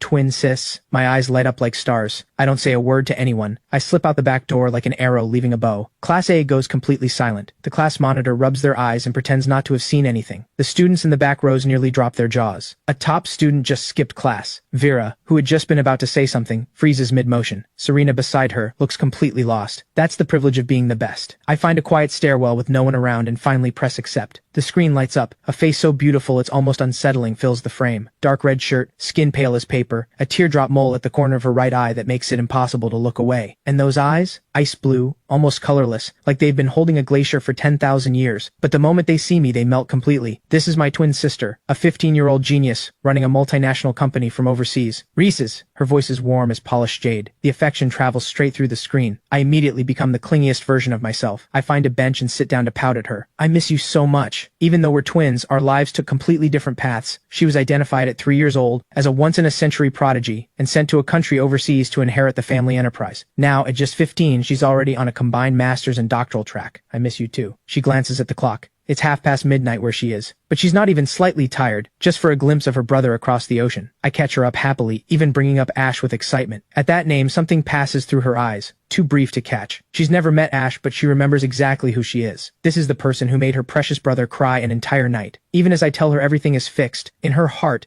Ash is already on her list, but her expression stays gentle. As long as you're happy, Reese. When are you coming back? I miss you so much. I look at her with pure anticipation. She sees the brightness in my eyes and finally drops the bomb. Once this stretch settles down, I'll come back for second year. Yes, I nearly launch off the bench, just a few months away. After we hang up, the morning reading bell rings right on cue. I'm still sitting on a bench in the first year section, completely unaware that I've become the center of everything. Whispers surge around me like a tide. Who is this guy? First year and he's walking around with dyed hair. Who does he think he is? I tune all of it out until a shadow falls over me. I look up on instinct, pupils contracting slightly. The person is dressed in all black, the classic wolf-tail hairstyle, tall and lean, features impossibly refined, but with an edge that hits you first. Especially those peach blossom eyes tilted at the corners, playful and a little dangerous. The person's mouth curves, voice crisp as water over stone but laced with a roguish charm. Hey! Why is this little one sitting all alone? Dead silence falls over the whole area. The next second, screams nearly take the roof off. Oh my, stunning. Who is that? I'm switching loyalties. Why are they going for the transfer student? That's not fair. I look at those familiar peach blossom eyes and let out a laugh, standing up. Flynn raises an eyebrow, throws an arm around my shoulder, deliberately drops his voice into a languid imitation. Reese, one day apart and it feels like forever. I smile and grab his hand in return. Let's go. This isn't the place to talk. 2 steps out, I suddenly turn back and flash a smile at the crowd of stunned onlookers. Those peach blossom eyes sparking like live wire, dropping half the crowd on the spot. We ignore the chaos behind us and stroll toward the school gate. The guard takes one look at me and waves us through without a word. Outside, Flynn drops back into his real voice. You're skipping? I shrug, completely unbothered. Not going back. It makes no difference either way. Flynn laughs. Fair enough. Lucas mentioned you skipped every day back in City A and still topped the grade. A few steps later, Flynn suddenly stops. Ugh, it's too hot. He reaches up and rips off the black wig. Reese, it's such a shame you're not at Maplewood. Flynn runs a hand through his actual hair, sighing. I smile faintly. Honestly, if I'd known Ash was at Thornfield, I would have picked Maplewood without thinking. At the mention of Ash, Flynn can't help pulling a face. I saw the forum. You two made up? Back then, Flynn, Ash, and I all grew up together. Flynn just wanted to stick to me. But Ash was like a territorial wolf cub. Every time she looked at him, her eyes were full of hostility. Things only balanced out once Vera and Serena entered the picture. Yeah, we made up. I nod. Flynn rolls his eyes internally. When you were gone, Ash went completely off the rails trying to find you. I didn't give her a single word. He's never liked the way Ash carries herself. Always thought she was too possessive. But he can't deny that when it comes to me, she's never given him a reason to complain. Fine, as long as you're happy. Flynn snaps his fingers. Since you're not going back to class, let me take you to Maplewood. Sure. We turn and walk straight into Maplewood next door. The gate staff there know Flynn like family. They sign us in and wave us through. The moment we step onto the grounds, the entire vibe shifts. Compared to Thornfield's strict atmosphere, Maplewood is a free-for-all. Every direction you new look, a different color of hair. These wealthy kids, partly just to spite Thornfield, go as wild as they want. As long as the grades stay up, teachers look the other way. Just then, a scream splits the air. Flynn! A guy comes charging across the field with two people behind him, the commotion pulling every eye on the field. One look at who's arrived and the whole area erupts. Before anyone even speaks, Flynn is already smiling, turning to the incoming group with easy confidence. He introduces me like he owns the place. This is my good friend, Reese. The moment it lands, three girls with completely different energies push forward. My eyes land on one of them and pause slightly. Before I can say anything, she squints first. Have we met somewhere? That snaps me back. 2 days ago, Rosie took me to the mall. We ran into the Ann family's outside son and watched his girlfriend break up with him on the spot. The girl he'd been calling Babe, that's her. The realization hits her. She points at me. You were the guy with Rosie that day. One of the guys with her. His eyes light up like a bulb switched on. What's your deal with Rosie? I drop it calmly. She's my cousin. A full second of silence. The Song family doesn't have anyone with that last name. Just then, Flynn's mouth curves. He just drops the answer flat out. Allow me to formally introduce the legendary Moore family heir, also the Song family's cousin. No way. The top-tier heir everyone's heard of but no one's actually seen.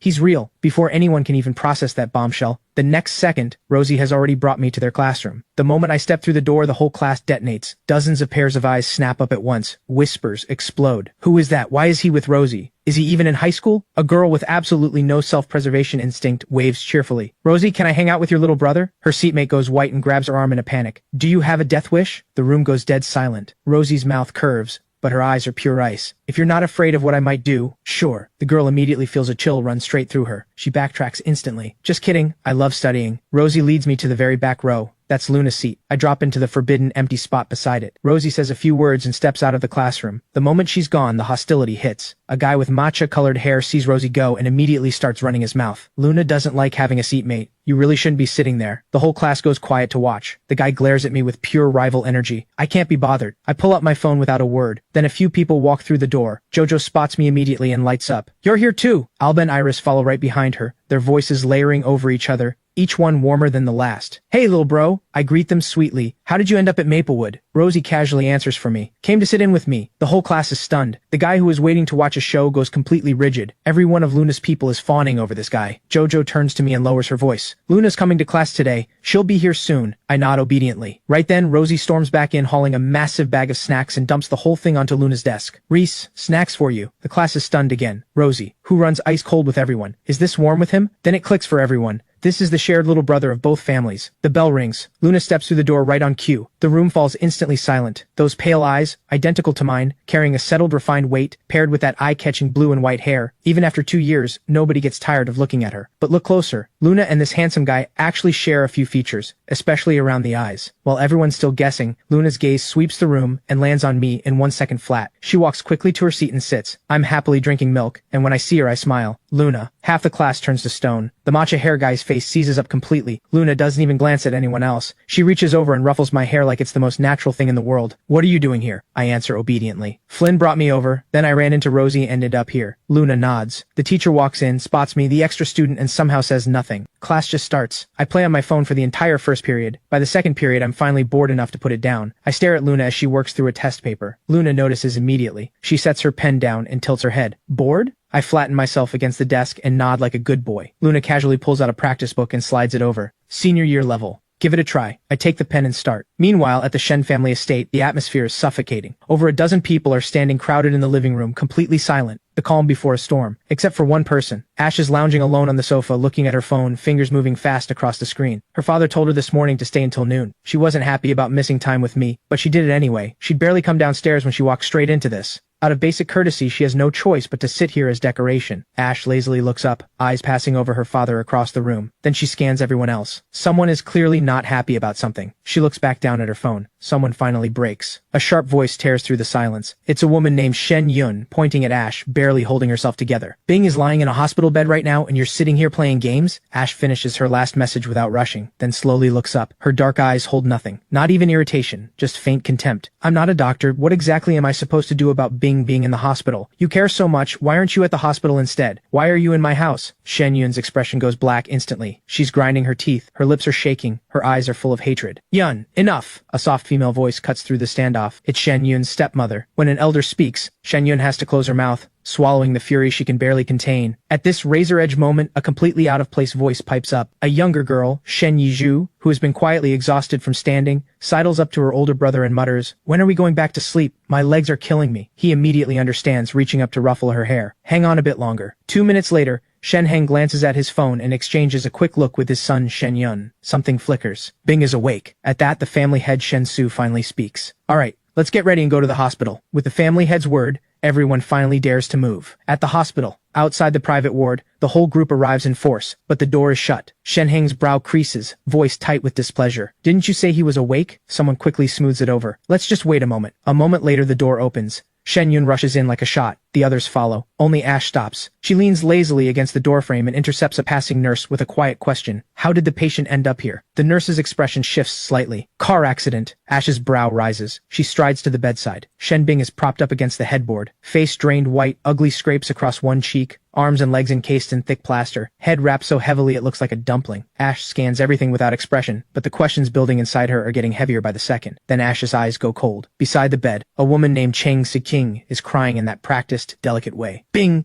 Don't ride anymore, please." Shen Bing weakly reassures her. "Mom, I'm fine." Everyone crowds around with concern. The scene is almost touching. Then Shen Bing seems to notice Ash and remembers something his father told him. He calls out weakly, "Ash!" But Ash doesn't take the opening. She answers flatly, "We're not close." Dead silence. Shen Bing's expression doesn't change. He just sighs quietly. "It was just an accident." Right then, Shen Heng, who has been waiting for exactly this moment, pounces. "Ash, Bing is reaching out to you in good faith. What kind of attitude is that?" Shen Bing keeps up the act, coughing twice. "Dad, don't blame Ash. I was just careless." Shen Yun locks his eyes onto Ash and finally shows his teeth. His voice goes sharp, pressing forward. "The person who hit Bing is refusing to talk, won't give up who ordered it. Looking at how calm you are, it's like you already knew. Maybe you were the one who arranged it." Faced with the accusation, Ash just laughs, short and cold. Her voice is infuriatingly calm. "No evidence. Don't wrongfully accuse someone." Shen Yun nearly stamps her foot. "If it wasn't you, why are you so calm?" Ash fires back with complete innocence. "I was never close to him. Why shouldn't I be calm?" Shen Su finally steps in, silencing Shen Yun with a sharp look. But Shen Yun's eyes are already red and she ignores the family head entirely, jabbing a finger at Ash. "Don't think I don't see it. Ever since grandfather passed the leadership to your father, you've had it out for all of us." Ash's smile goes fully contemptuous. "That's hilarious. The position belongs to my father. Why would I bother resenting people like you? The strongest leads. If you're not good enough, who is there to blame?" In the corner, another girl who knows exactly what it's like to be sidelined watches with wide, delighted eyes. "Oh, things are getting good." Another girl beside her tries to chime in, immediately gets a hand clapped over her mouth by her brother. "Shh, don't say a word." He knows exactly how dangerous Shen Heng's family can be. He's not letting his sister get caught in the crossfire. Then the fourth uncle finally steps in to smooth things over. "Enough. The priority right now is finding whoever did this." Ash is laughing coldly inside. Whoever did this. In her eyes, this whole thing was staged by Shen Heng and his son from the start. Shen Bing opens his mouth again, performance fully committed. "Ash, I'm really glad you came to see me." He even manages a brave little smile. Ash feels physically sick. This family really is something. Shen Heng, seeing his moment, turns his dark eyes on Ash. "Bing is talking to you." Ash hits maximum indifference. Then Shen Su erupts, stepping in front of Ash like a shield. Everyone stand down. He looks directly at Shen Heng. "Don't think I don't know what you've been doing behind the scenes. I've let it go out of family loyalty." He looks around the room. "Ash came here in good faith to see Shen Bing, and you want to pour filth on her?" Shen Heng lets out a cold sound. The fury inside him never stops burning. If not for this brother of his, everything in the Shen family would already be his. As both sides reach a breaking point, a crisp notification tone cuts through the room. Shen Heng picks up his phone. His pupils contract sharply. Something strange passes through his eyes. He looks up. His voice drops. "Word from the police. The driver who hit Shen Bing, cerebral hemorrhage, dead on the scene." But that's not the most alarming part. What catches Shen Heng's attention is another name. Yu Cheng. She and Shen Bing were hit by the same car. At the name Yu Cheng, Ash raises her eyes slightly. Now things are getting interesting. Shen Yun's brow furrows in alarm. "How did he die?" He immediately turns to the bed. "Bing, you were with Yu Cheng again today?" Shen Bing sips the water his mother holds for him, completely unapologetic. "Yes." Cheng Siking hears this and her face goes dark. "I told you to stop getting close to that outside girl. She's nothing but trouble." Shen Bing brushes it off. "I know." Cheng Siking smiles softly. "Mom would never lead you wrong." Ash watches this tender mother-son performance with zero interest. She glances at the time, done pretending. She looks at her father directly. "Dad, I'm heading out." Shen Su plays along perfectly. He turns to the others. "We'll head back. There's something at the company." Shen Heng, his head full of thoughts about a dead witness,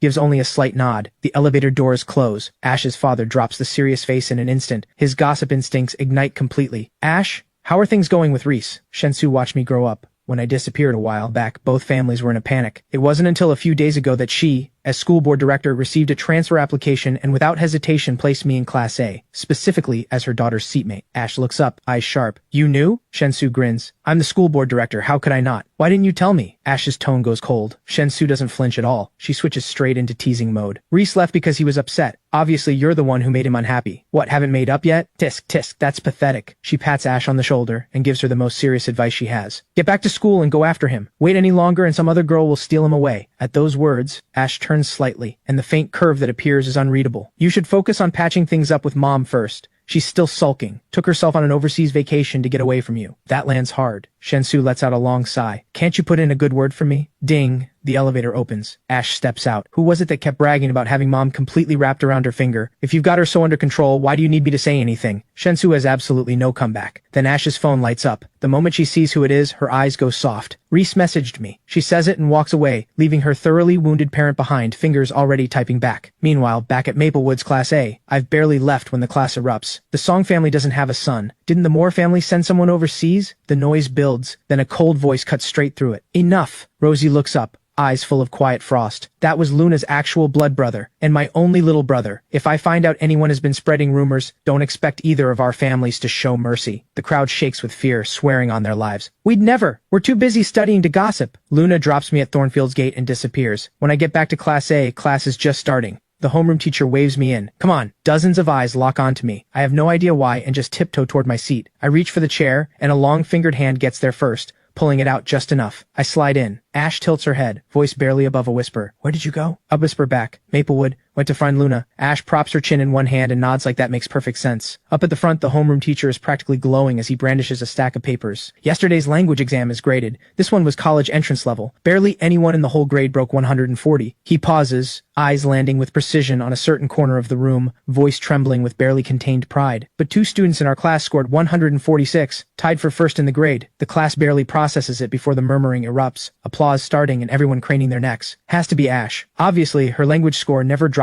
below 140. Who's the other one? Elliot is consistent, but he's never broken 140 either. The teacher doesn't drag it out. He picks up the first paper, pride impossible to hide. Ash, 146, still first. The class erupts in applause, eyes full of admiration. Of course it's Ash. Keeping that score at this difficulty level is incredible. But who's the other first? Is it Elliot? Elliot, hearing his name, shakes his head immediately. No chance. My absolute ceiling was 137. While everyone's still guessing, the teacher picks up the second paper and drops the bomb. Reese also scored 146. Just transferred and already keeping up at this level. Remarkable. Boom. The classroom detonates. Nobody believes what they just heard. He just arrived and he's nearly perfect. Tied with Ash for first? That's insane. These 2 seatmates are something else. I barely sit up straight before Ash reaches over and takes both papers, both immaculate. Not a single correction mark. She slides my paper back to me, eyes warm with something unspoken, a praise that needs no words. Vera leans back in her chair behind them. Ash, did you 2 plan to score the same? Ash doesn't even look back. If you spent more time on practice problems, you wouldn't keep hovering around 130. Practice problems? Vera's eyes go wide, like she's just heard something absurd. I barely have enough time to have fun. What practice problems? Watching Ash's effortless genius routine, Vera lets out a petulant huff. We both balance work and play. How are you so far ahead? I scored 130. Serena, suppressing a smile, reaches over and knocks Vera lightly on the head. It's fine. Our Vera has a fortune to inherit. Up front, the teacher is clearly not done with this legendary seatmate pair. His voice is even more excited than before. And it's not just the total score. Their patriotic essays have been selected as the model for the entire grade. Both lost only 2 points. Ash reads the teacher's intentions in an instant. In a rare good mood, she slides the papers directly to Elliot. Elliot thanks her and turns. Before he can even look, heads crowd in from every direction. Class president scores again. You got both legendary papers? Let me pay my respects. An essay that only lost 2 points. This is basically a perfect model. While this side is buzzing, Vera on the other side sighs and flops her 131 paper onto the desk. She jabs a finger at the essay section, completely done with life. You 2 are genuinely ruthless. One writes about national duty, one writes about everyday warmth, and I write about a soccer match and get docked for it. She shakes her head, voice thoroughly sour. If only I'd paid more attention when we were kids. Serena happens to walk over, glances at the paper. You didn't fail to learn. You were too busy copying me. Vera laughs despite herself. 3rd grade I wrote I wanted to be a programmer and protect network security, and you changed yours to becoming a soccer player and protecting the order of the field. The teacher read it out loud in front of everyone. The whole class laughed for half the period. I was little, okay? Vera panics and immediately changes the subject, turning to me. Your essay mentioned your grandmother. I just remembered visiting when we were kids. Her red date porridge was so sweet. That memory seems to spark something else. Listening to Vera, my eyes light up and I turn to Ash. I remember, back then Ash had scraped her knee badly, but she gritted through the pain and insisted on giving me the fresh date she was holding, then went home and got severely scolded by her grandfather for it. Ash reaches up and lightly brushes my hair with her palm, voice full of fond exasperation. Someone kept complaining the dates weren't sweet enough. I couldn't just let you wait for nothing. At those words, my face goes warm. I was 7 years old back then. I'd believed some rumor that dates picked early were sweeter, and anything picked later would taste like nothing. But my grandmother liked the quiet, and the housekeeper was busy. I sulked and complained the dates weren't sweet anymore. Ash, who has never been able to stand watching me feel wronged, climbed the tree barehanded without a second thought. Serena leans against the desk and casually delivers the finishing detail. And I was the one who found the bandages for Ash afterward. Meanwhile, Vera was right there copying your crying, and Ash chased her across half the courtyard for it. Why is this about me again? Vera immediately panics and shoves at Serena. You have nerve. Remember when you swore you'd be a cybersecurity expert and protect the country? First time you touched a computer, you scrambled every single icon on the desktop. Reese ended up having to fix it for you. Old stories again. I can't help laughing. Serena had gone as red as a tomato that day and insisted it was the first step in cyber disguise. We laughed about it for days. Seeing the two about to start up again, Ash stands up and steps between them, delivering two flat words. Let's eat. All four of them settle down and stand to leave. Meanwhile, back at the hospital ward, everyone from the Shen family has cleared out except for Shen Heng's branch. Shen Bing is slumped lazily against the headboard playing games. His mother Cheng Siqing looks over with concern. Bing, anything you want to eat? Not hungry. Cheng Siqing turns to Shen Yun sitting nearby. Yun, what about you? He doesn't look up from his phone. Not hungry either. Just then, Shen Heng finishes a call and enters, walking straight to Shen Yun. Come back with me. Cheng Siqing is here. Don't waste time. Study company management. Then she drops her voice and warns Shen Bing quietly. Don't go to that thing. Stay away from those friends of yours. They'll drag you into trouble. Shen Yun nods silently. Fine. Shen Heng takes Shen Yun out of the ward and finds a quiet spot. The stern front drops instantly, replaced by something far darker. I've cleaned everything up around the Shen Bing situation. We were careless this time. The original target was supposed to be Ash, but somehow it got tangled up with the Yu family, and we never expected to hit our own son. Fortunately, all the evidence points to the drunk driver who died on the scene, so nothing leaked. Shen Yun lets out a cold sound. Ash has probably already figured it out. If not for Ash, the Shen family heir would already be the two of us. By rights of birth order, the family should go to Shen Heng, but the second uncle took the seat by force. Thinking about it, Shen Yun's pupils contract sharply. The cultivated exterior collapses into something vicious. Shen Heng pats his shoulder. Don't rush, Yun. Everything in this family will be ours eventually. She shifts tone and brings up something old. Tomorrow is your mother's memorial. I'll take you to visit her. Shen Yun is already used to nodding without a word. While those two are scheming, on the other side, our group has just stepped out of the restaurant, and I look up straight into two familiar faces. A girl named Shen Siqian lets out a soft gasp and tugs at the sleeve of the woman beside her. The woman looks up and meets Ash's gaze head-on. Ash, out eating? Ash's expression stays completely neutral as she glances over both of them. Then, like it's nothing, she casually asks, how is Shen Bing doing? At that, Cheng Siqing's smile stays in place. Much better. She nudges Shen Siqian, who dutifully greets everyone. Then her eyes flick quickly to me, a flash of surprise, replaced immediately with a sweet smile. Reese, when did you get back? Looking at that fake smile, I put on my own practice one in return. Shen Siqing goes for sweet and innocent, but Ash can't even be bothered with the hollow pleasantries.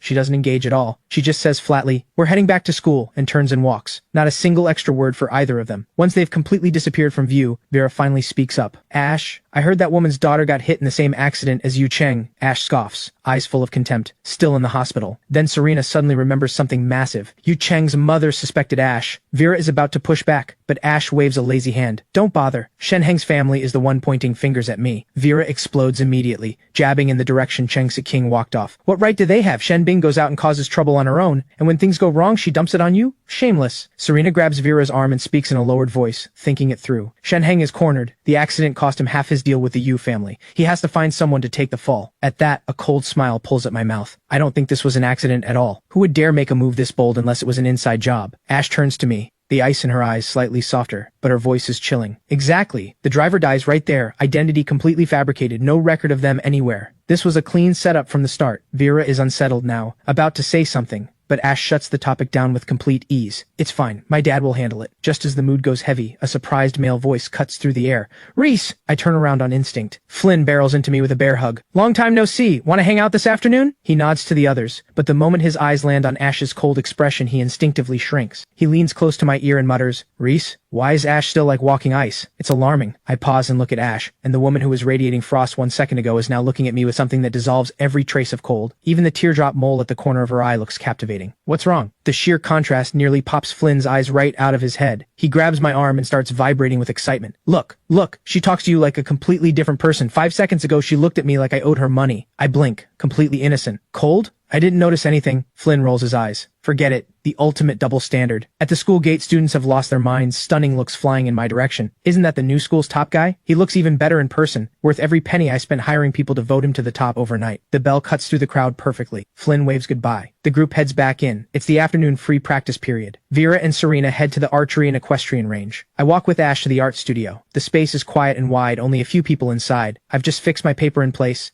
pencil spinning between my fingers as I think, when something is quietly pushed toward me from the side. A palette, already prepared. Somehow, without me noticing, Ash has already mixed all the colors and loaded the brushes. I blink in surprise and ask casually, "Aren't you going to paint? Why do you keep watching me?" Ash's voice drops, carrying a softness so faint it's almost invisible. "No need, I'll watch you." I set the pencil down and reach for the brush, and my fingertip accidentally grazes hers. The warmth makes my hand pause for just a second. I look up and fall straight into Ash's downcast gaze. The teardrop mole at the corner of her eye catches the light, and for once, most of the coldness is gone. Two girls nearby can't contain their shock. Ash actually mixed the colors herself. Every other time she's been here, she never touched anything. Their voices are quiet, but they reach me. I glance at Ash instinctively, and she is completely unbothered, like she heard nothing at all, just watching me with that quiet ease. I pull my eyes back. I grip the brush. The moment the tip touches paper, there is no hesitation at all. She doesn't sketch first, not even a layout. I lift my wrist and make the first stroke. Pale gray bleeds across the surface, and in an instant, a desolate wasteland opens up. Cracked earth, crumbling wall edges dry and hollow. Further down, a curved dead branch, radiating a suffocating desolation. The two girls who were gossiping are completely transfixed. How has the color sensed this insane? How did he blend the pale yellow and light brown to be that translucent? I'd make mud. The other girl quickly points. Ash mixed those. Who would have thought Ash could predict every single color she'd need? Time passes quietly. The room falls into a hush. Every eye stuck to my paper. Just when everyone assumes this is going to be a painting about despair, the turn comes. I dip into pale pink and dot defiant wildflowers into the gaps of the crumbled wall. Then I switch to soft green and coax a few shoots of new growth out of the cracks in the dead wood. The observers are stunned, speechless. That's the new top guy, right? He tied Ash in language arts, and now he paints like this? Ash's eyes move from the painting to my face. She notices my fingertip has picked up a smear of color and stands. Go wash up. I was only painting for fun anyway. I agree and get up. Ash takes a call and heads toward the range. I walk alone to the washroom, and the moment I push the door open, a whole scene is already in motion. Who told you to brush up against Serena? Why don't you just disappear? A sharp voice stabs the air. 4 or 5 guys are circling a boy with glasses. The one leading the group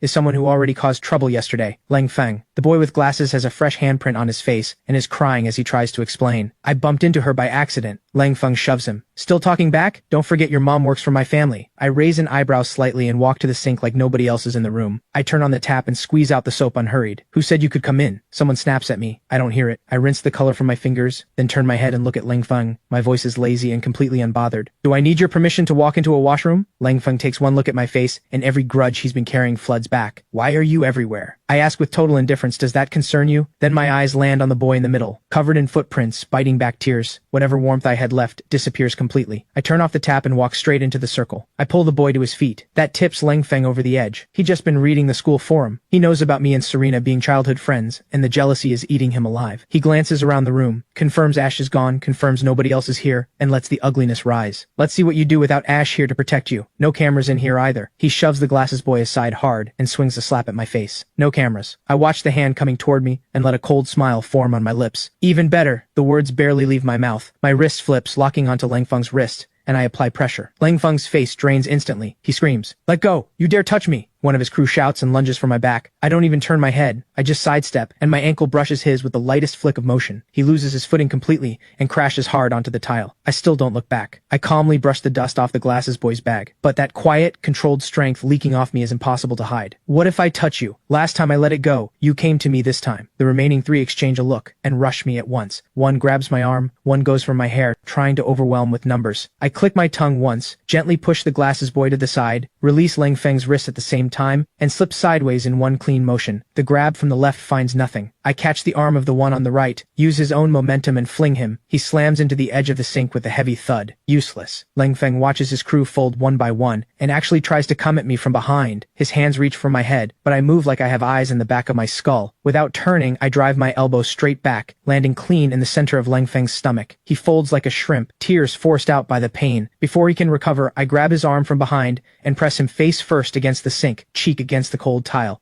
At that, the rest panic completely. I drop Leng Feng like I'm tossing out trash, voice full of amused contempt. Come on, don't hide. It's no fun when you go down this fast. Then, like I've just remembered something, I put on an expression of exaggerated guilt and regret. My bad, I forgot. You don't have a mom. Nobody to teach you manners. I sigh with completely performative sadness, voice dragging out the last words. How tragic. Leng Feng is shaking with rage, hands over his stomach, but he doesn't dare move again. The two guys scramble to help him up, not making a single sound. The washroom goes quiet. Just the glasses boy standing there with his mouth in a perfect O, completely world-shattered. I look back at him and press a hand to my forehead. Why are you just standing there? No time to explain. I grab his hand and shove his bag into his arms. Move. Run. The two of us sprint all the way to the elevator at the end of the hall, and once I confirm nobody's following, I press the button. I roll my arms slightly, faintly sore. Honestly, they were even weaker than I expected. I've barely done anything physical in nearly a semester. Behind me, the boy catches his breath quietly. His glasses have slid down to the tip of his nose. He lifts his red-rimmed eyes and bows properly. Thank you. I'm Mo Song. Song as in the word for song. First year. I can't help but laugh. You don't know who I am? I'm Reese. First year too. Just a simple introduction. But the moment he hears first year, Mo Song reacts like he's been stung. He instinctively ducks his head, burying it further. I remember now. I wasn't laughing at Serena. I really did bump into her by accident. By the end, his voice is trembling. The elevator opens. We walk into the lobby. I'm confused. I didn't accuse you of anything. What are you explaining? And what's wrong with Class A? Mo Song stumbles over his words for a long moment before he finally admits what happened. Turns out when he first enrolled, he was also in Class A. He simply sat too close to Serena one day, which triggered Leng Feng's jealousy. He was forced to transfer out, and ever since he hasn't dared to score high enough on exams in case he gets placed back and targeted again. I laugh coldly. Because you bumped into Serena, Leng Feng has been after you. Mo Song doesn't dare say more. He just nods. After a long hesitation, he finally voices the thing he's most afraid of. Leng Feng said, if I ever get near Serena again, he'll make sure my mom loses her job in his house. I stop walking. I look at Mo Song. The glare off his lenses hides his eyes, but it can't hide how scared he is. He's clearly been holding it together at the absolute limit, refusing to let himself cry. My mom says it's fine, she told me not to fight him, but I really didn't do anything wrong. Using someone's mother's livelihood as leverage, a move that disgusting deserves no mercy. Looking at Mo Song, I think of myself when I first transferred. Someone ran their mouth to my face back then too. My response was to throw my bag into theirs. I haven't gotten into fights because I didn't want to cause problems for my sisters, but today, I'm not walking away from this one. I smile. You did nothing wrong. Mo Song goes completely still. He looks up instinctively. Through those lenses, he sees dark brown hair catching the sunlight softly, the sharp line of my profile, and between my brows, a warmth he's never seen before. Nothing like the terrifying version from moments ago. Mo Song feels like he might sink into that look. Then I tilt my chin at him, and my voice slips right back into that untouchable arrogance. Don't worry. From now on, I've got you covered. Anything comes up, come find me in Class A, first year, right below your floor. Mo Song stares at me, and his eyes go red again. I assume he's worried about causing trouble, and I laugh suddenly, completely unashamed. Honestly, I can't stand staying out of things. That single line breaks Mo Song completely. The tears come all at once, running down his face, landing on my sleeve in a small spreading stain. I don't bother with grand speeches. I pull out a sealed pack of tissues and hand it over. But then, hey, why are you? He takes the tissues and cries harder. Now I'm a little panicked. My mind goes somewhere unexpected. Do you want me to mention it to my eldest sister?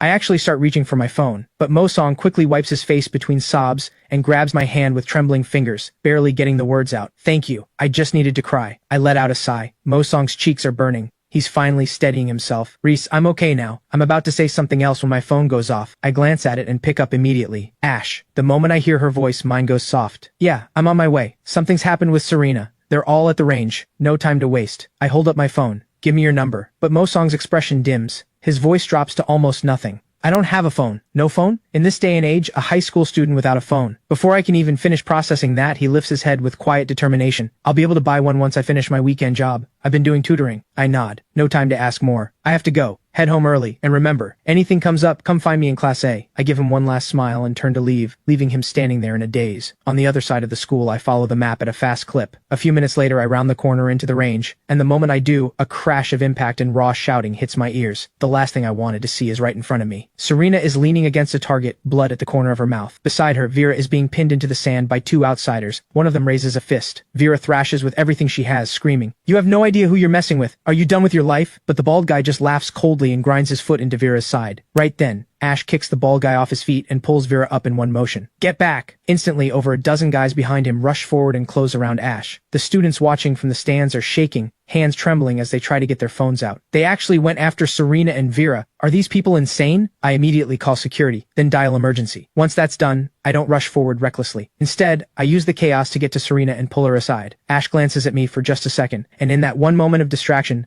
someone lunges with a broken blade. But Ash doesn't even turn her head. Her wrist snaps, locking onto the attacker's wrist, knuckles going white under her grip, forcing out a suppressed grunt of pain. Ash barely twists. The blade drops. The attacker goes flying with his own momentum and crashes into the row behind him. Useless! The bald guy, furious at being dropped by a high schooler, roars at his crew. What are you standing around for? All of you, go! Vera is still rubbing her side and moving to join, but Serena grabs her back. Don't! She wipes the blood from her mouth, voice cold. We'd only split Ash's focus. I force myself calm too. I know I'm not their match here. Just then, a broad man in a black tank top circles around and drives a heavy punch straight at the left side of Ash's face. My pupils snap wide. I cry out before I can stop myself. Ash! Left! But Ash moves like she already knew. Her left foot pulls back half a step. Her body tilts slightly. The punch slides past. The next second, her right elbow drives hard into his ribs. He doubles over instantly, face going white. Ash gives him no chance to recover. Grabs him by the collar, yanks forward, then shoves hard back. Another wave goes down. Through all of it, not a single strand of Ash's hair is out of place. But those eyes are so cold it's unsettling. I stand there, fingertips numb. I always knew Ash could fight, but I've never seen her actually mean it. The Ash who teases me and goes gentle. There's no trace of her now. Every movement is clean, exact, and carries a ruthlessness underneath. That natural inborn pressure completely freezes me. Vera is gripping her fists in desperation. Watching Ash hold off 7 or 8 people alone, she's about to charge in, but Serena pulls her back again. Don't go, we'd only distract her. While she's still speaking, someone behind Ash lunges in a sneak attack, but Ash doesn't break her stance at all. She catches the ankle with a reverse grip and twists. A crack, then a scream. The ankle bends at a wrong angle. Vera is seething.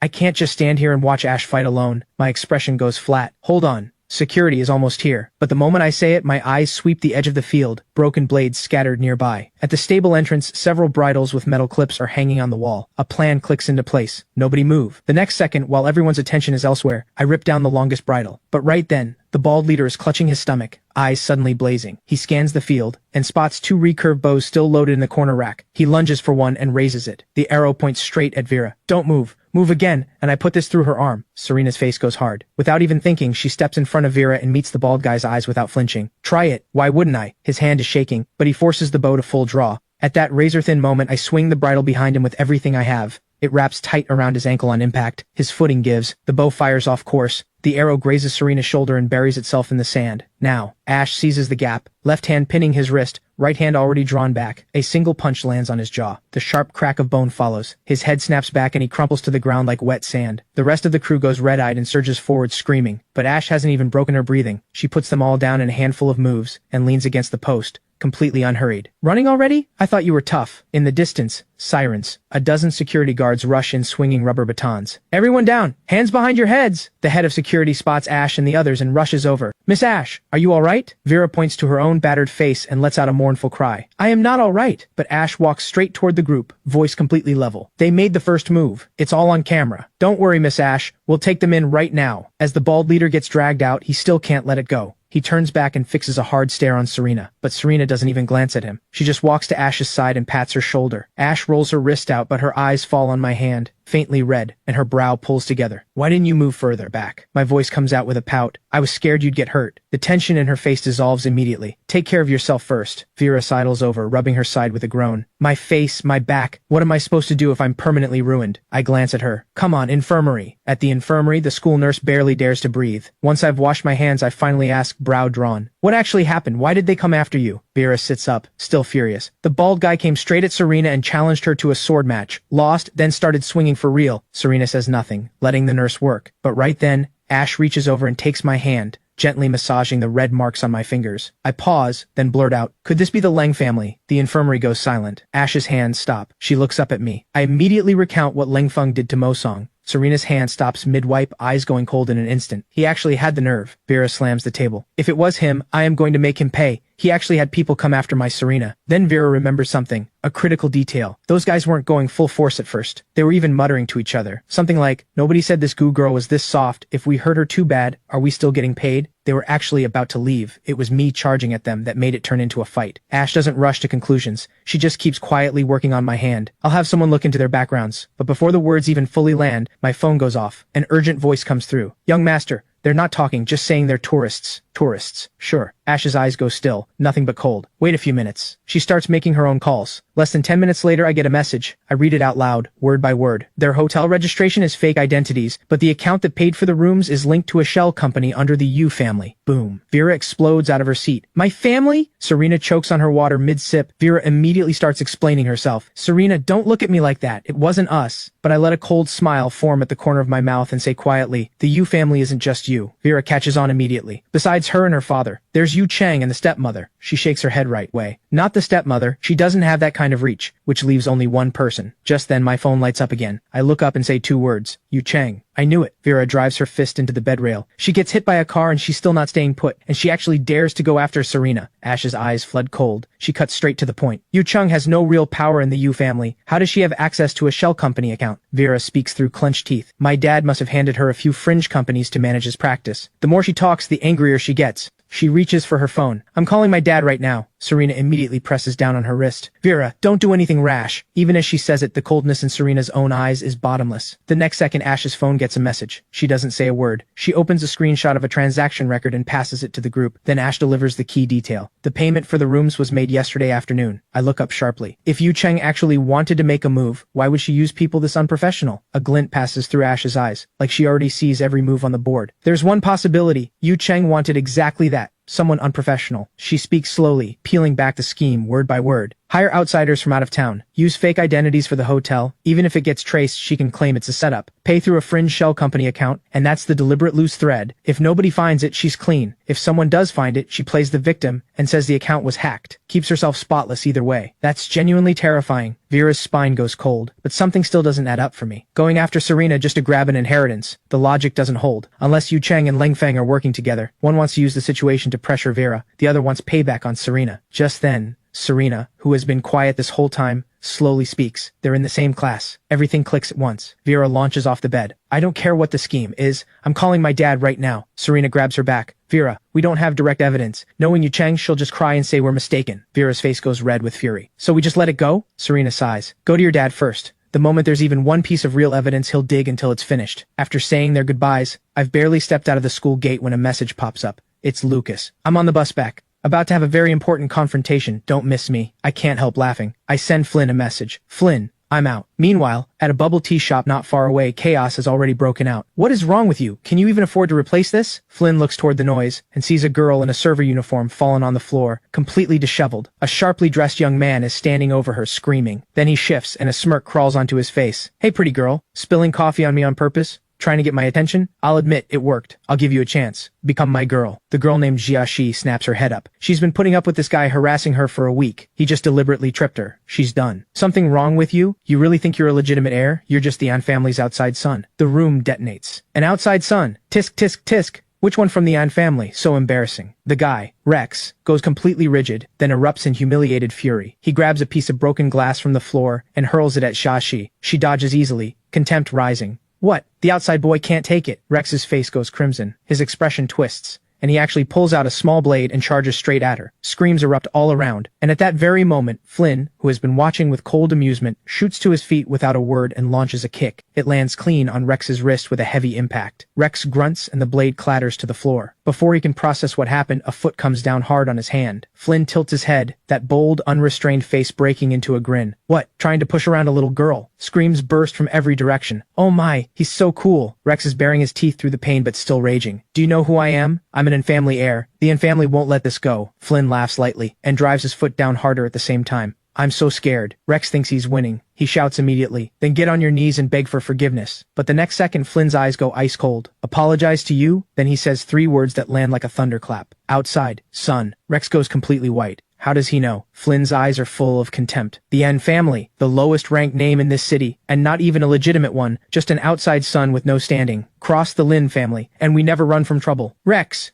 You dared trip me. I am a Xia family member. Rex's head nearly explodes. The Xia family, fourth ranked in the city. Impossible. Why would a Xia heir be working in a bubble tea shop? When her father brought Rex back into the An family, he made one thing absolutely clear. Don't provoke any of the city's elite families. Rex had been walking on eggshells for so long. He was looking for someone soft and easy. Instead, he just kicked 2 iron walls at once. Before he can even react, a voice cuts through, carrying even more weight. Tisk, tisk, tisk. The An family's outside sun makes quite a scene. A figure steps out of the crowd, contempt completely unhidden. Rex looks up, and the blood drains from his face. He goes limp on the spot. It's Vera, the Yu family's eldest daughter. Gasps ripple through the crowd. It's Vera, and isn't that Serena beside her? On the sofa around the corner of the wall, a young man is lounging loosely, straw between his lips, ice blue eyes catching the light. As the commotion gets louder, his elegant brows draw together slightly. Those translucent eyes lose every trace of warmth. There's a thin, refined irritation beneath the cool. The look of someone precious who does not appreciate being disturbed. The air around him seems to solidify. Mu Yangquan sets down what he's holding and rises slowly. The voice that comes from beneath those loose bangs is dripping with impatience. So loud. Just then, one of his guards, Song Zei, leans in quietly. Young master, I think I just heard Miss Vera's voice. You stay here, let me check. Mu Yangquan takes back his earbuds, something briefly amused passing through his eyes. The Yu family heir. He settles back into the sofa, expression returning to that detached coolness. You and the other one go take a look. Both guards dissolve into the crowd instantly. Meanwhile, the shop manager finally arrives, cold sweat already breaking on his forehead. He steps through the door, and the first things he sees are Vera and Serena. His knees go weak. Miss Vera, Miss Serena, this is entirely my failure as a manager. I'll remove this person immediately. Vera has bandages on her face. Her beautiful features are full of irritation. She glances at Rex with pure disgust. Get him out of here. Rex, already white-faced, doesn't even get to open his mouth. Flynn smiles.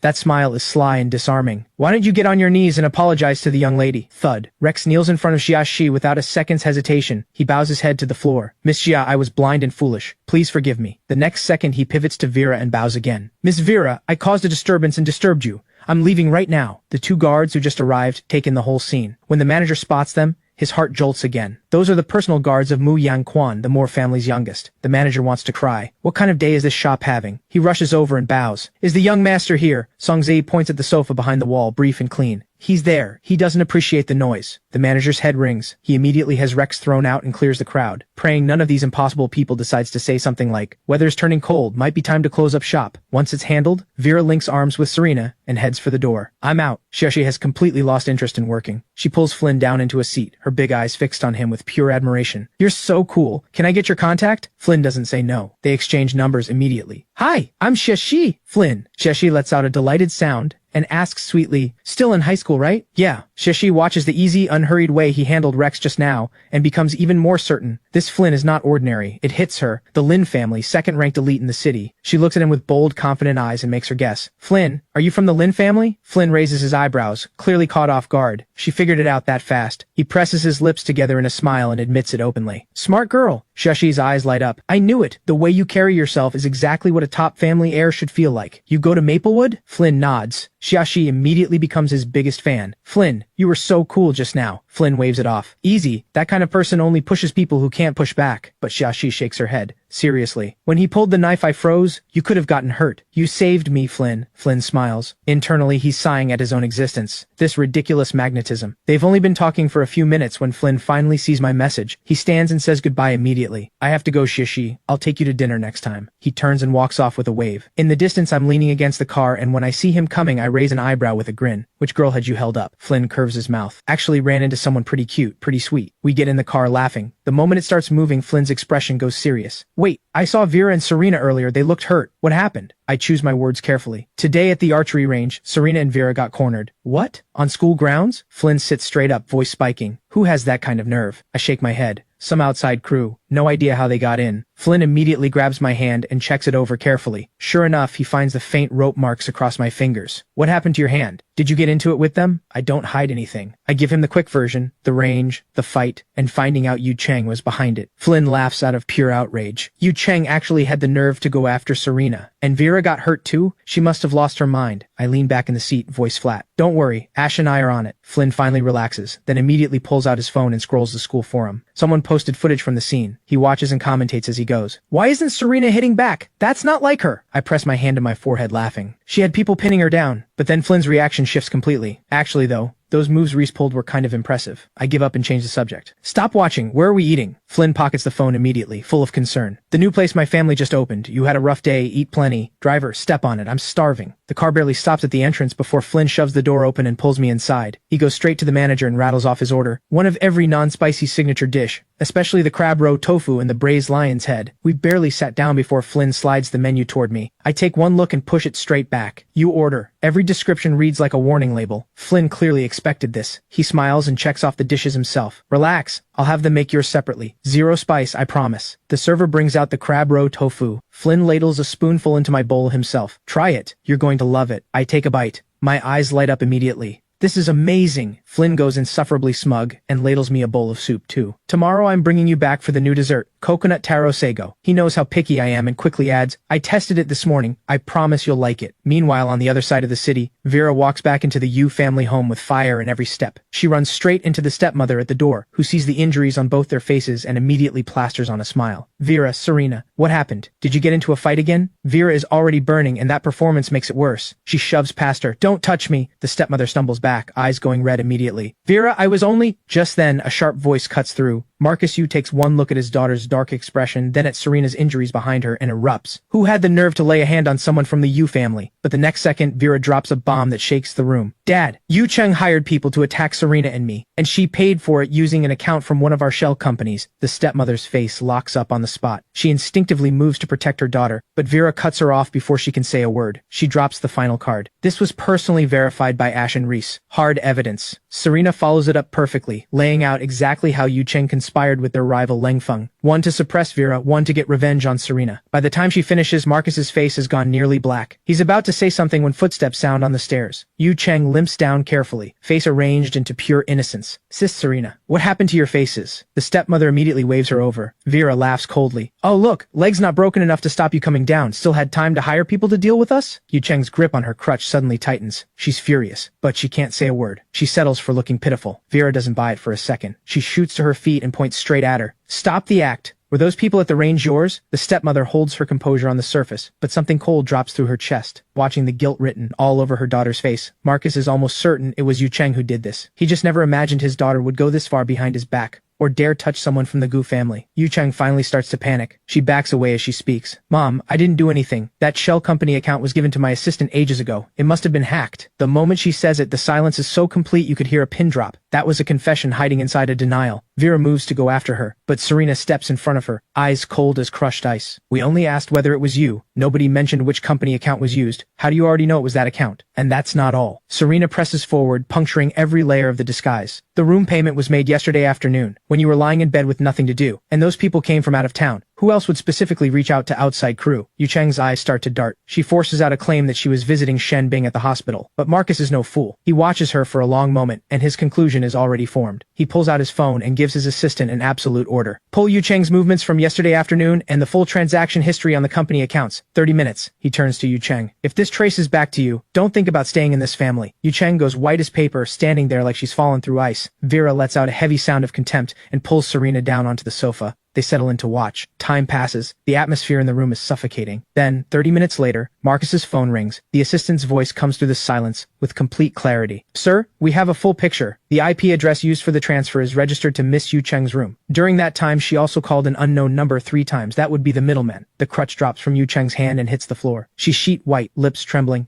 The performance completely collapses. She suddenly screams, Mom, I didn't want to. Someone forced me. The middleman threatened me. That's why I made the transfer. Enough. Marcus's palm slams the coffee table. The entire room freezes. The evidence is right there on the table. And you still want to argue? His chest heaves with fury. His hand shakes as he points at her. I put you in the company to learn, not to use the accounts to hire people to go after your sister's friends. The stepmother moves to rush to her daughter, but one single ice-cold look from Marcus drives her back. And you, don't say a word. You're the one who raised her with no limits. This is on you too. Right then, a blur of motion, a heavy thud, and Vera's fist has connected with the side of Yu Cheng's face. Yu Cheng's leg is already injured. The impact sends her stumbling backward into the coffee table. She crashes down, hands over her face, screaming. Blood seeps between her fingers. The stepmother shrieks and rushes over. Vera isn't done, but a cold hand locks around her arm and yanks her back. Don't dirty your hand. Serena's voice is ice and satisfaction. She holds Vera's fury in place and forces it down. Vera's chest heaves. She jabs a finger at Yu Cheng on the floor. If you want to fight for an inheritance, come at me. Going after Serena. Is that the best you've got? With that kind of ambition, even if the Yu family were handed to you, you couldn't hold it. Marcus watches the scene, face dark enough to frighten anyone. But he doesn't stop it. Instead, He delivers the final verdict right then and there. Effective immediately, every card you have is frozen, and you are never to set foot in this house again. Those words hit like a thunderclap. Yu Cheng's head snaps up, eyes wide with disbelief. The next second her knees buckle. She collapses onto the cold floor and starts bowing her head frantically, forehead going red with impact. Mom. Serena, I was wrong. I never really wanted the inheritance. I was blinded by my feelings. Marcus's brow pulls tight. Not for the inheritance? Then explain yourself. What comes next shatters every worldview in the room. Yu Cheng sobs uncontrollably. It's because of Leng Feng. I like him, but he only ever looks at Serena. I just wanted someone to teach Serena a lesson. Make her suffer a little, so Feng would feel sorry for me and finally notice me. I wanted a chance to show him I care. At that, Vera bursts out laughing. You almost had people kill your sister's friend for a guy to glance at you? Serena looks down at her from above, expression like something carved from glacier ice. Just scare me a little? Do you have any idea how close those people came to actually killing me? If it weren't for Ash, I don't want to think about what would have happened. With the truth fully exposed, whatever was left of Marcus's mercy runs dry. You did this for a man. Pack your things. You're going to the countryside. Marcus shows no softness and gives Yu Cheng no chance to beg. Without my permission, you will never set foot in this city again. The guard stepped forward and hauled the still crying, still screaming Yu Cheng up like she weighs nothing, and drag her straight out the door. As the crying fades into the distance, the last of Vera's fury finally begins to drain away. She can't help venting. What an idiot! I thought she at least had some ambition, and it turns out it's all over a guy like Leng Feng. Serena gives a small nod, eyes passing over the stepmother still wiping at her tears. Nothing but indifference. With the matter settled, Marcus rubs his temples, exhausted. He turns to Serena, face full of apology. Serena, I'm sorry you were put through this. I will personally come to your family to apologize. As for Leng Feng, I'll have someone deal with him properly. Serena's expression stays neutral. She's about to say something polite when Vera cuts in. What good is an apology? Send Serena that car from the last auction as your apology gift. Marcus goes blank for a second. That car cost him over $1 billion to bring in from overseas. The corner of Serena's mouth lifts the smallest amount because everyone knows it's the car Vera had been coveting for an entire month and never quite had the nerve to ask for. Thank you, uncle. Serena accepts graciously, expression perfectly composed. Vera watches her own father playing dead, not a word about the car, and doesn't bother arguing. She pats Serena's arm. Come on, let's eat. Marcus watches both of them walk away, and the tension finally eases from his face. Look after each other. Vera doesn't even turn around. She's already dragging Serena toward the dining table. You didn't need to tell us. Meanwhile, across the city, the Shen family villa has also erupted. Ash opens the front door and is immediately stunned by what she sees. Her usually poised and elegant mother is standing in a green chipao, actively directing the servants to strip the place clean. Faster, take that vase, that ornament too.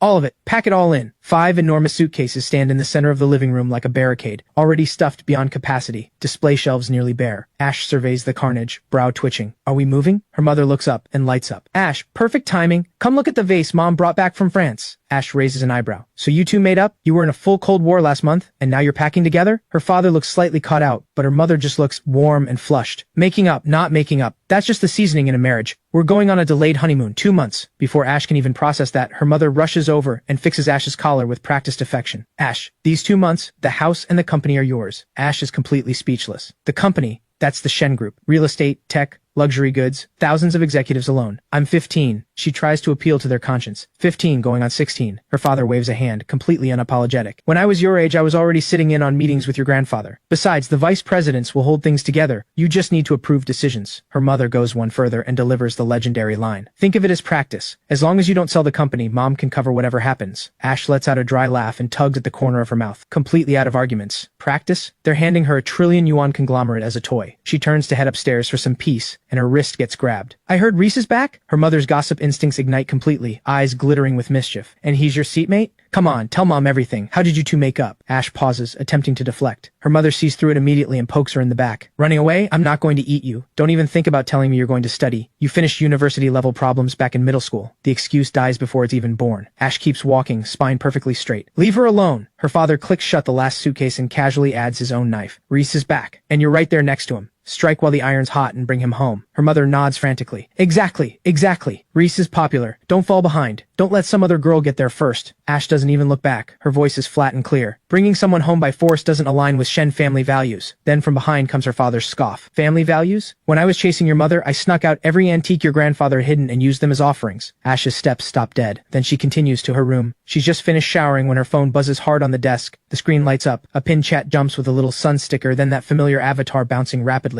Ash, you're on. My sister just released a beta version of her new game. I'll carry you. Ash towels her wet hair with one hand. The corner of her mouth curves. She types back 2 words. Coming. The next morning. Thornfield High. I've just reached the 2nd floor when a sharp sound pierces the air. At the stairwell, Leng Feng and two followers have a slight figure cornered hard against the wall. Mo Song has a death grip on that battered bag, face completely white, shaking from head to toe. Before I even catch what Leng Feng is saying, he shoves Mo Song hard into the wall with a vicious look. A dull thud. I click my tongue. Something cold slides through my eyes as I walk over without rushing. Hey! Leng Feng turns on instinct, sees me, and his face goes stone gray. Why are you everywhere? The two followers behind him think back to yesterday, and both take a reflexive step back. I point down toward Class A with a playful smile, probably because I happen to share a class with Serena, or because I'm connected to the school board. Leng Feng's neck goes red with fury. He only found out last night that Thornfield's top 5 ranking had been reshuffled, and he was the only one bumped off. The one who took his spot is standing right in front of him. Old grudges and new ones flood in together. Leng Feng lunges. I slip sideways with half a step, putting Mo Song neatly behind me. Leng Feng hits nothing. His foot slides and he nearly goes down. When he turns, his eyes are vicious. You dare dodge? Why wouldn't I? I tap the railing lightly, voice flat as ice.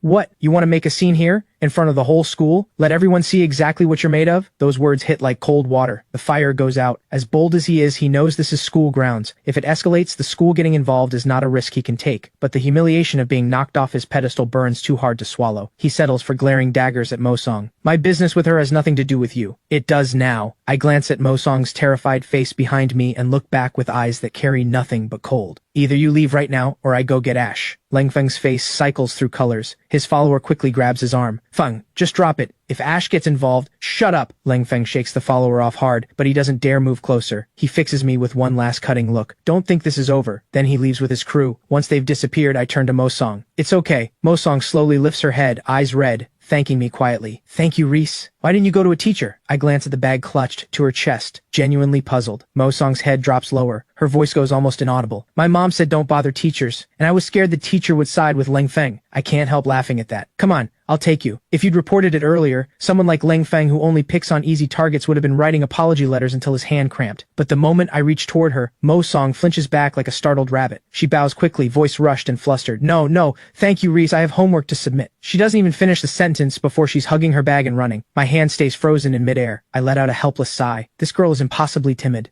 What is she running from? I don't push it. I turn and drift back to class. At the door, Ash is in the prime window seat looking at her phone. I walk straight over and pull out the chair beside her. Ash looks up, eyes scanning my face. You look a bit off today. Do I? I touch my cheek, unbothered. Nothing. Just caught a little performance of someone bullying the weak. Bullying the weak? Ash's hand pauses, eyes sharpening immediately as she looks me over. Did someone go after you? Ash doesn't ask more. She taps her screen twice. I understand immediately. I grab my phone and look. Last night's messages, all unread. I make a guilty sound and rush to explain. I fell asleep, didn't get to them. Ash rests her chin in one hand, smiling without a word. Figured. Just then, Elliot turns around from the row in front and passes back 2 test papers. I've barely shoved them into my desk when a commotion breaks out at the door. Serena and Vera walk in one after the other, looking like they've just escaped a war zone, especially Vera, dark circles deep under her eyes. She yawns before she's even through the door. She reaches her seat and doesn't bother pulling out the chair, just kicks the desk leg and collapses down. Everything about her reads, "Don't touch me." Zara, sharp-eyed as ever, glances between the two of them and calls out loudly, "Vera, Serena, what happened? Did you rob someone's house last night?" That one line pulls the whole class's attention. The video of the bald guy attacking them yesterday had already gone everywhere. Faced with everyone pressing for details, Ash says nothing. Vera is too tired to even lift her eyelids. She just reaches over and nudges Serena. Serena gets the signal. She keeps her face blank, voice completely flat. We dismantled a household. The whole class goes dead silent. Dismantled a household? Ash tilts her chin toward Vera. Vera drops into her chair heavily and massages her temples in a spiral of complaints. Don't even ask. My dad had me and Serena going over everything until 4 in the morning. Apologizing to the GU family 1 minute, ranting about Yu Cheng the next. My ears perk up. I catch the key word. Resolved? Vera pulls herself together slightly and gives me an approving look. You've got a good head on you. You called it exactly. It was Leng Feng. Ash, hearing the full story, delivers one perfectly casual verdict. That brain wouldn't even qualify for donation. I nod vigorously beside her. Genuinely impressive levels of stupidity. Completely empty upstairs yet still goes straight for the worst possible ideas. Only he would actually hire people to go after Serena. The warning bell barely finishes ringing when another disturbance hits the door. Leng Feng is standing there, expression dark, eyes locked on Serena. His voice is low but urgent. Serena, come out for a second. Everyone in Class A rolls their eyes. Him again? Does he still not know his place? Serena, barely alive from exhaustion, doesn't even look up. Her voice drops temperature like a stone. Anything to say can wait until after class. Leng Feng's face flushes and he moves forward half a step, unwilling to let go. It's important. Just 2 minutes. This time Serena doesn't even move her eyelids. No need. Those 2 words are a public execution. Leng Feng shatters. His face drains white and he starts raging at the door. Serena, did someone tell you something? Is that why you deleted me? And she hit me yesterday. At that I almost laugh out loud. So he got deleted. No wonder he's been biting at everything like a rabid dog. Fine. If he wants to perform, I'll give him an audience worth performing for.